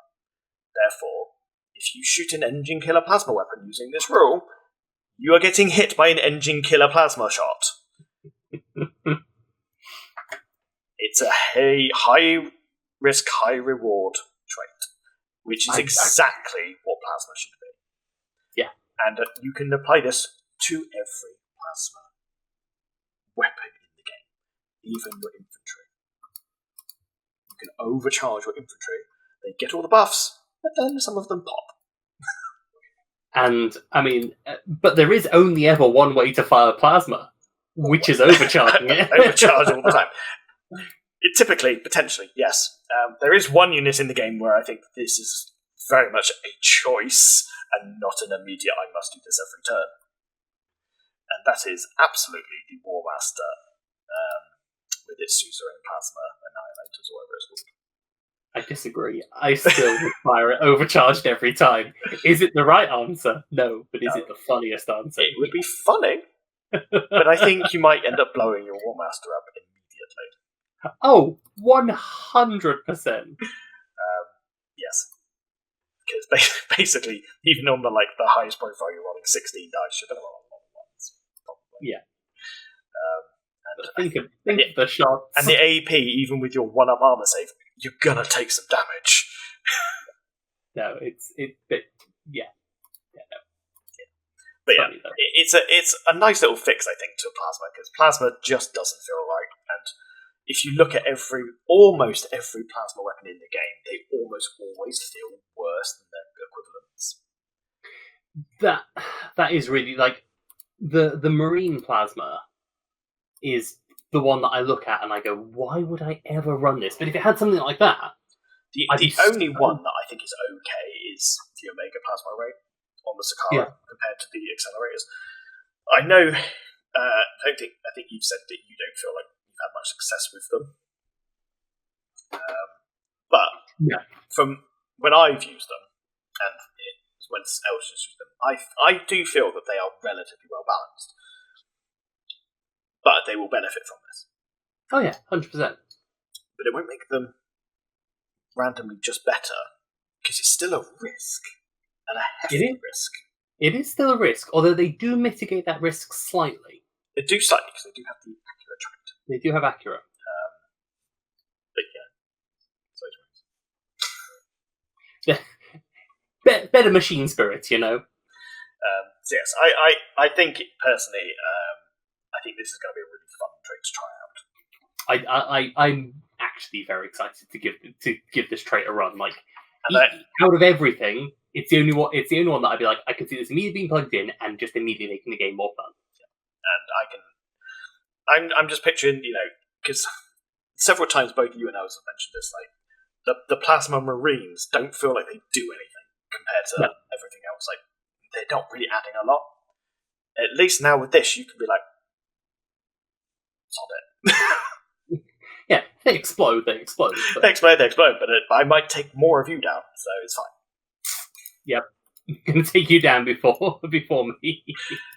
So that is my take on the plasma trait, and something I think we are going to immediately add to every plasma gun in the game, regardless of whether it's on one of these fictional detachments or whether it is detachments that already exist in the game. And I'm immediately thinking of my warhounds with the plasma blast guns, like, ooh, they actually can do something now. Yeah. Currently, they are just flat worse than the turbo laser. So, yeah. Right, so that's plasma. Cool. What I will do, I will move into our final stage, which is talk about some changes to units, so to speak, that we'd like to see. And there is one unit in the game that I think is absolutely diabolically bad and doesn't have a place at the moment because it is that bad. And that is the Acastus Knight. Oh, the poor Acastus. Which I love as a model, but it's so bad. 250 points for basically no damage output and not really much in the way of survivability compared to all the other knights anyway. It does have the 2-up armor save, which I've been moaning about that every knight should have, but it doesn't save it. No. Not in any way, shape or form. And it becomes even more apparent when you look at my 220-point Dominus with all of its guns and think, why on earth would I ever take an Acastus? I mean, currently, why would I ever take an Acastus over a bunch of Legion Russes? I wouldn't. The Acastus heals on a 5+. 5+, yeah.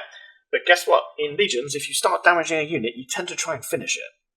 Yeah, you do. Because there's no benefit of leaving things half-wounded in this game. So you do tend to just try and finish things off. So yeah, that rule does not come up very often at all. So, I have some changes I'd like to make to the Acastus Knight sheet. Okay? Yep. And hopefully you'll agree with me, they're quite simple. And hopefully the changes I'm going to propose will mean that it still stays at 250 points, but will now be worth 250 points. Mm-hmm. Okay, so the first thing I'm going to do is I'm actually going to reduce its movement to 5 inches. Okay. It's a gun platform. It's a gun platform. I can see what it's going for. Yeah. Okay. So I'm not just trying to buff this thing up. I'm trying to make it fit its role. So I am reducing some things as well as expanding others. Mm-hmm. Okay. 2+ save. Cool. All knights should have that. I'm reducing its calf to 6. Same as the armigers, because it's a gun turret basically with legs. Mm-hmm. I also don't want to see it stomped to death by a couple of infantry. So 6 up seems okay. Yeah. Yeah. We're 2+ standard. This is where I start to change things, though. Wounds 4. It's almost the size of a warhound. No, I agree. 4 wounds. It doesn't have the void shields. 4 wounds. Yeah. Okay. As far as its weapons are, everything stays. Okay, so the weapons it's equipped with on the data sheet. Same. Bar one thing. Instead of just having 1 Acastus last cannon, or 1 Acastus autocannon, it gets 2. It's got 2 on the model. It gets 2 massive las cannons. Why does the little guns only count as 1? Yeah. Okay, so it gets 2 rather than 1. In addition, I have modified the traits of some of these weapons slightly. Okay, so the twin magma las cannon, I'm almost doubling its range, so it's going from 25 to 40 inches. It's a gun turret. I've reduced its movement. It needs to be able to throw some shots out. Okay. Mm-hmm. It's still got 2 dice to hit. It's hitting on a 3, not a 4, because I think 50-50 is ridiculous. Yep. It's still -3. It's still accurate. It's still anti-tank. It's still front arc. So the only thing I'm changing on it is I'm giving it more range, and it's a 3 to hit instead of a 4. Okay. Hopefully, not too drastic, but makes it feel a little bit more reliable. Yeah. Now it gets Acasta's las cannons and Acasta's auto cannons. I've just changed these very slightly by giving them an extra to hit per 1. Okay, this does break my rule a little bit in terms of these should be slightly less capable of hitting, only because this is literally the only thing it does. Yeah. Okay, so the Acasta's las cannons, you do get 2 of them. They do hit on 3s, but they're still at only -1. They're still only 22-inch range. They're still and I'd also say they're the only, like, they are firing at the same thing. Yeah. I mean, it could be if you really want to. You could give them the coaxial. I know they're not coaxial, but you could give them coaxial so that they have to shoot at whatever the same thing is. Yeah, you could do. For all terms, it really almost makes no difference. You could be shooting both anyway, but you know what I mean. Like, yeah, you could. And then the Acasta's auto kind of hits on a 4 rather than a 5. Just that. Simple. Okay, I have not touched the Helios missiles defense system. I have not touched the Iron Storm missile pod because, again, like I said, they are secondary. I'm not touching them. 4, I'm fine. Don't mind. Yep. And obviously, I have not touched the Asterius pattern stuff because I've not tried them out. Yes, the conversion beams and stuff like that. Yeah, not changed any of that. So that is quite literally all I've done. I've reduced its movement, reduced its calf, given it extra wound, increased the range of its main weapon, and given it a slightly better to hit. And I'm literally just 1 pip above. And quite frankly, I think that is all you need to do to make this from an absolute worthless piece of plastic to I actually want to put it on the table. Yeah, I think it's a very small but very beneficial change, because I fought these things, and I'll be honest, I really didn't need to worry about fighting them. They were basically, you could just ignore them.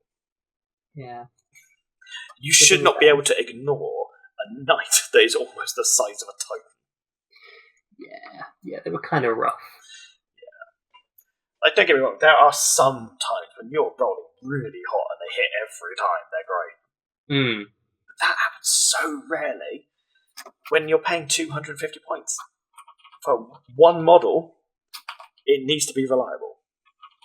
If you're paying 250 points for 8 models, fair enough. But 1 model? No. Yeah, no, absolutely. I think knights themselves are just either knights need to improve their stats or they need to lower their points, and I'd rather improve stats over lowering points. I agree. I think personally, from my perspective, I think an easy fix for all the knights is to go.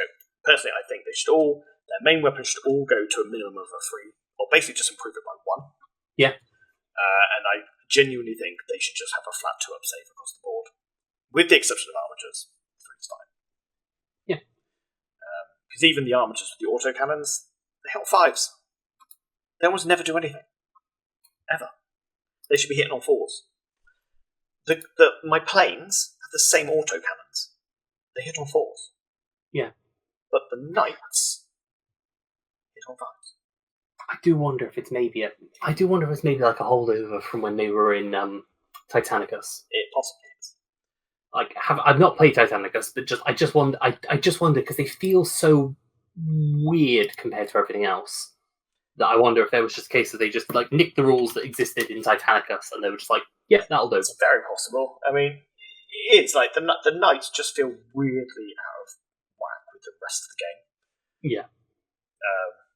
Titans, a bit hit and miss. Like, the Warhounds seem to be wildly mispointed. Or wildly just not strong enough. And I could argue the same with some of the Titans as well. I mean, I almost feel the same with the Titans, almost, that they all need to go like one better to hit and all be one-up saves. Yeah. Because again, they're very expensive and they can whiff hard. They can whiff hard, and it hurts when they whiff hard. Yeah. Like, if you're paying like nearly 400 points for a model, again, it needs to be a little bit more reliable. I think the Reaver was the worst one for it. Yeah. I've played with the Reaver and against the Reaver, and both times I was like, "Why are you here?" Like, I mean, I think that's like 435 points or something. Yeah. And the fact that it can literally just 50-50 swing, not hit anything, is madness. Yeah. Absolute madness. So, again, it could be, like you say, it could be a pullover from Titanic, as they kind of spec it based on that, not in the context of Legions itself. Yeah. I kind of got what they were going for, like 4s to hit on everything for the most part, so that it feels less killy. And that makes sense for all the smaller stuff, but when you're paying a lot of points for a single model, they kind of need to feel like they're doing something. Yeah, absolutely. So it might be something that we look at just like a blanket rule. We're just going to say, right, let's improve these stats on all of these things as a general rule. Yeah. And then if there's certain ones that feel even worse, like the Acastus, I think even with that, I mean, that's essentially what I've done with that, and I feel like that will work. I've gone a bit more into it because I've also reduced a few things, because I think it does need fine-tuning a little bit more than the rest. Like, I think a 3 to hit on most of the Questoris weapons would just make the Questoris feel fine. Yeah. If they had a 2-up save, they would feel fine. They're not being pushed over by incidental tank shots, but they're not unkillable in any way, shape, or form. No.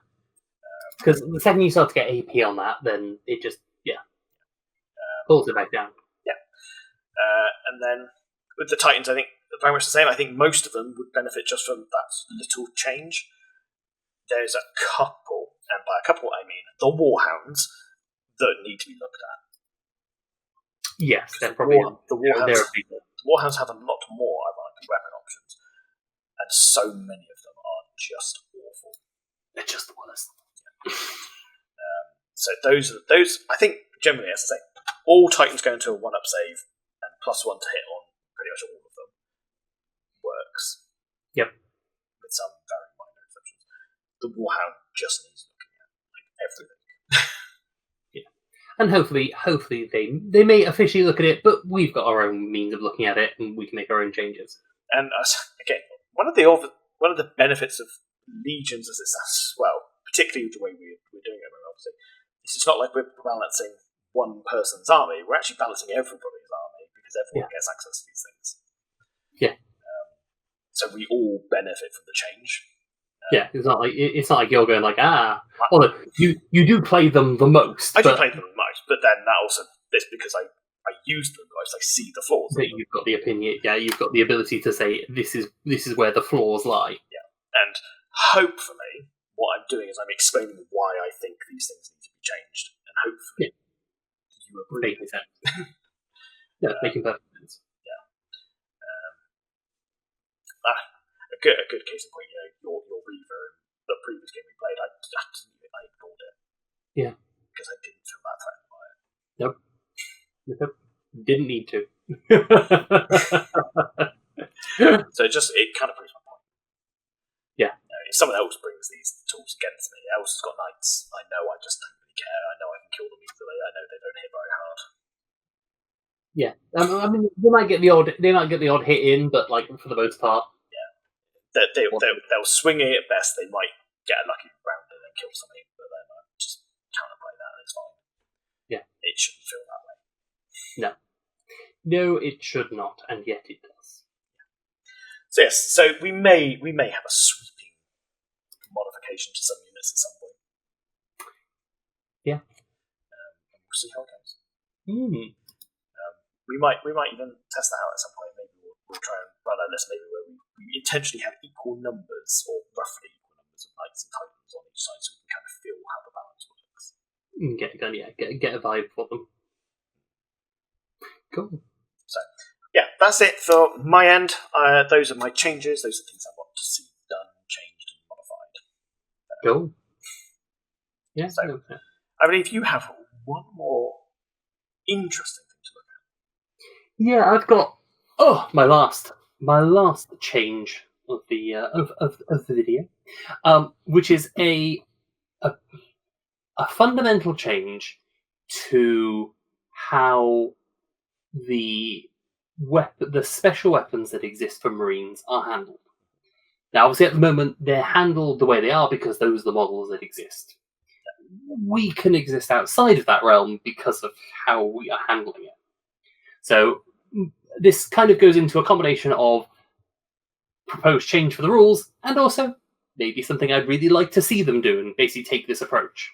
So, essentially, instead of the plasma support that they currently have, that gets replaced with the Legion special support options. So special weapons options. So rather than you picking, rather than saying I'm going to run them plasma guns for the same points of the same 35, you then get to pick what set of guns you have in that. So we're sticking with the plasma guns to begin with. They're still range 10, hit 1 dice, hitting on 4s, AP -1, light AT, and the new plasma rule. Which makes them very interesting. You could instead run flamers, range 6, 1 dice, hitting on 5s, or was it 4s? 4s? Did make that change, but apparently didn't get carried across. Hitting on 4s, AP 0, ignores cover, light. Very nice. Yeah, exactly. Get them up to a building, clear the building. What if you want to take something that's a bit more anti-tank, though? You can run melter guns. 6-inch range, 1 dice, hits on 4s, AP -2, anti-tank. I'm going to want to put drop-ons. Yeah, similar to a set of flamers, but you've got to get close, and they're designed to go anti-tank, so you don't get that AP benefit if you go up against infantry. Heavy bolters are ones that are sitting in this, simply because when we looked at the stats of heavy bolters, they're okay, but they're not great. They're okay in the context of where they are. Yes. So they're range 12. Yeah, sorry, before we go out into the thing. Yeah. The reason they were modified specifically for the infantry base is because, in the context of infantry, they probably should feel a little bit different to where they are with the vehicles. Yeah. Yeah, so they're range 12, 2 dice, hitting on 4s, AP 0, and light. So whereas on vehicles they're all hitting on 5s because they are essentially their incidental weapons. They are support weapons. This is moving them more to the forefront and basically designed to be a bit of a trying to shoot down hordes kind of vibe. Ironically, I've just thought about this. Exactly what I was proposing with the knights. Where the bolter is the secondary weapon, they hit on the 5, but when they're the primary, they move up a grade. Yeah. And then the last one is the Volkite Chargers. 8 inches, 1 dice, hits on 5s, AP 0, deflagrate, and light. So kind of a weird little bit of a side grade to the regular bolters, but with a bit more of kind of like a specialist kind of area to them. Yeah, and already exists in the game. I've used the exact same thing with the Volkite infantry on my end as well. Yeah. So that's the special weapons. So all of your kind of lighter special weapons. We then get to the replacement for the missile support, and they're being swapped out for the heavy weapon support. So again, missile launchers are as we have them, which is the options between frag and crack, and they hit on 5s instead. You can, however, swap those out for multi-melters. 6-inch range, 1 dice, hits on a 4 because it's the primary. AP -3, anti-tank. Yep. So it's a better version of the melter gun, but you're also paying 5 more points for them. You could run las cannon, 22-inch range, 1 dice, hits on a 5, because it is a big old gun that they're trying to fire, even though it is their primary. You don't want to have it. You don't want an anti-tank gun on an infantry model being able to nuke tanks easily, because otherwise you just never take tanks. I was going to say, it's in the same camp as our missile launchers. The multi-melter is the only exception to this because you're getting so close. It kind of compensates for itself. Much like we just said about with the with the lancers and things like that, the Ursa claws, you're close enough to see something. You probably should be able to pretty regularly hit it. AP -1 and anti-tank as well. So your multi-melter, shorter range, better hit stat, better AP, las cannon, good range, and then improvements. That's yeah, that's right. We've also then got the autocannon, which is a 16-inch range, 2 dice this time, still hitting on a 5, AP -1, and light AT. So it's not good. You lose range compared to las cannon, you gain a dice, you lose anti-tank, you keep light AT. So it will work against both kind of sides of it, infantry and some vehicles. And then the last one, which is the one that I'm probably most excited to at least give a go to, is the grav cannon. Range 12, 1 dice, no hit, AP 0 because it has graviton pulse. Now, the AP 0 is there so that we can't have a bunch of Marines run up on a Titan and beat it to death. Yeah. You originally had it at -1 AP, and I was like, no. Because number one, currently the only model in the game that has a one-up armor save is the Warmaster, and the idea that these guys can just run up to a Warmaster and kill it. If we go for proposed changes to make them all one-up, that also means that these guys no longer threaten Titans, which I also feel should be the case. yeah, they're good, but they shouldn't be infallible. No, like most vehicles, sure, they should definitely be doing damage, but not a Titan. Yeah, like yes, technically you'll hit them on a one-up, but it's just going to ignore it. Yeah, exactly. So those are both there to essentially give more options to the Marines in terms of weapons that they can use, and basically kind of like fill it out a bit more. But they would still count as their respective, they would be a replacement for the missile launchers and the replacement for the plasmas. The nice thing with this as well, which is partly why I want to do this as a replacement rather than as a separate unit for it, it means that when you're doing list building, you can still use the points and just kind of hot swap them in. The last one then is for the assault, only a small change here. Everything is basically the same, except for at the end, you pick one of 2 things. Do you want them to have jump packs? In which case then they get movement 7 and they get the jump pack keyword. Do you want them to not have jump packs? They get the phosphex word instead, and they get movement 5. So they functionally perform the same role, just slightly differently. Yeah, just slightly differently. Phosphex there is essentially to represent how on those kind of like assault marines, they would have like the one guy with the flamer, or basically where they're slightly better at attacking into a building because they don't have the big jump packs to kind of deal with. Like that's where that kind of role is filling. Yeah, it gives it. They literally perform the same function, but how they get to that function is different. The jump packs can jump out of a Thunderhawk and they can fly a bit faster, but your Phosphex guys are riding in Land Raiders probably, or drop pods even, or whatever it happens to be. Yeah. They do the same role slightly differently. It gives you more excuse to use different style of units as well if you just particularly prefer the look of one or the other. Make use of your Spartans to chuck in loads of Space Marines into one transport. Yep, pour them out onto the enemy, charging out with chainswords, and just hacking up. Like if you have Spartans and Land Raiders, you'll be really encouraged to grab your Phosphex goons because you can pile a lot of them into relatively cheap transports, and they can charge out. Yep. Obviously, you can technically have a Thunderhawk with the jump packs, but that's a lot more of that's a bigger investment. Yeah, 100%. So it gives you options. Yeah. And that's both tactical options and stylistic options. Yeah. Because, for my Alpha Legion, that are very much we fly in, I will probably go for the jump packs because that fits the theme.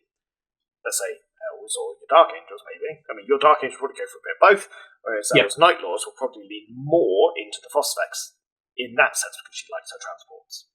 Yeah, get loads of guys in land raiders. Have to pour out the land raiders with that, and like stats wise, they keep all the same stats. It's just a small change that gives you an option to run either. Which I think is a very nice little option to change. And I could genuinely see that being something that they would just do. Like if the next wave of models comes out and they go, here's a bunch more weapons, here's a bunch more special weapons, here's a bunch more heavy weapons, here's guys with chainsaws who don't have jump packs on, and just swap those units out. Yeah, I could definitely see that being like an alternate infantry box. Possibly. Go. Another type of dreadnought in there. Saturn 9.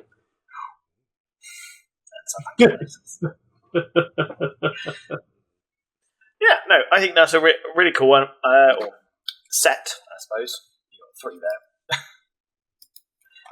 But I think that's a nice...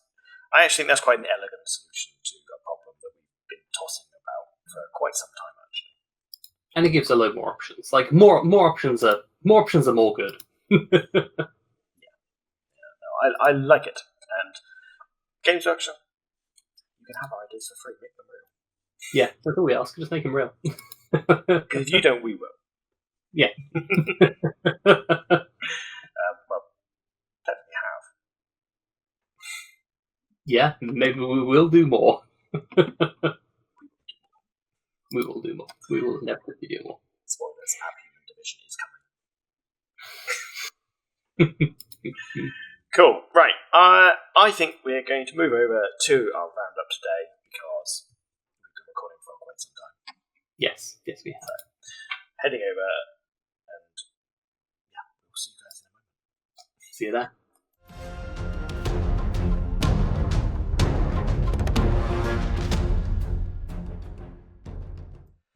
And welcome back for the finale, the roundup. So, don't really have a pre-planned concept for how we're going to round this episode up. It was a bit free-form today. Have you got something that we've discussed that you're particularly interested in trying out? Like from one that you have said, I'm genuinely really like. Actually, I've got a couple. I'll be honest. You asked one. I can't do one. New plasma and improved knights.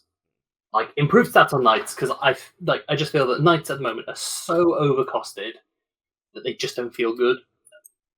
Whereas making them a bit better, keeping the same cost is how it should go. I'm looking at you, AdMech in 40k. The solution is not to make it cheaper, make it better. Especially for such an expensive range. So yeah, and plasma I think is just going to be really good fun. Yeah, that's just going to be funny. That's going to be very funny because there are going to be moments where you're like, okay, I've got my War Master. It's down to 1 wound, no void shields. I've got 1 more shot left in it. Sod it. Let's nuke it on purpose. Yeah. This thing's going down. Oh, the blaze of glory. You run at them, and then you explode. Kamikaze Titans. Here we go. Yes. Wait until we get Imperator. So yeah, my vote is plasma and cheaper knights. Cheaper knights? Better knights. Yes, not cheaper knights. We don't want to put more on the table necessarily. We just want them to be better. Yeah, I tend to agree. Obviously, they're mine. But no, I mean, of the things you've presented, they're all great. If I'm brutally honest, the thing that I actually want to see adopted is the infantry, special weapon teams, stuff like that. I just think that's a nice, elegant solution to a problem. It was I'll be honest. It was the first. It was actually the thing that led to this episode. Yes. Because it was talking about this idea of this, and I was like, what if we just did an episode talking about this? And then we kind of reverse engineered it back the other way. So that was the first thing I wrote, so I'm glad you're happy with that. Yeah, It's perfect. It works. I like it. And to be honest, I'd be quite happy if you just whack that straight into the game right now. I'll paint more infantry. So in terms of like any, because I have liked trying to add like a bit of advice at the end of one of these rants. And I think the only real bit of advice to come off the back of this really is that obviously we are playing a narrative game. Generally speaking, obviously you might be in a slightly different context, but if you're watching our channel, I would imagine you agree with us. You're playing a narrative game. If something doesn't work for you, there is no reason why you can't change it, so long as you discuss it with your playgroup beforehand. Obviously, we have the context of the channel, so we kind of have our own little ecosystem. But you can develop that with your playgroup, your friends, whoever it happens to be. Obviously, that might be a little bit harder if you're going to game nights at clubs and stuff. It might be a little bit more difficult, but hopefully you'll have a regular group of people you can do these things with and test them out. And at some point, hopefully in the near future, I will finish compiling my little compendium of rules and changes, and I will release it in some format for you guys to just have a look at and play with yourselves and see what you think. The Mead Hall Codex. The Liber Hereticus. Liber Meadhallicus. Yeah, and funny. We'll see the impact of that. But once that does happen, as I said previously earlier in the episode, do have a go and let us know what you think of the changes. Have we massively missed the mark, or even not having the things we've discussed today? Tell us in the comments whether you actually think that we have, come up with something that sounds reasonable. Do you think it's going to work? I think it's not going to work, let us know as well. We'll try and fix it. If we missed something particularly somewhere that you think we need to readdress, let us know. And we'll be quite happy to have that discussion and potentially make changes. It's a fluid system, and it can be, because, again, Legions is nice and simple enough that it's quite easy to modify on the fly. Yeah, absolutely. So, I think that is everything from us today. So all it remains for me to do is to remind you to please go and like, subscribe, comment, share, and pass on our love of the hobby to everybody you know. And pass on our love of the hobby to everybody you know, and maybe tell them to come and say hi. We would appreciate it. And you can follow us on the various social media. I don't have the list in front of me. You know what they all are: TikTok, Facebook, blah blah blah. If you're on it, you know what it is. We're probably on it as well. Come and find us. Thank you very much. I have been Jay, your host here at Mead Hall Gaming, and I've been joined by John. Thank you very much one last time for joining us, and we'll see you next time in the Mead Hall. Goodbye for now. Goodbye.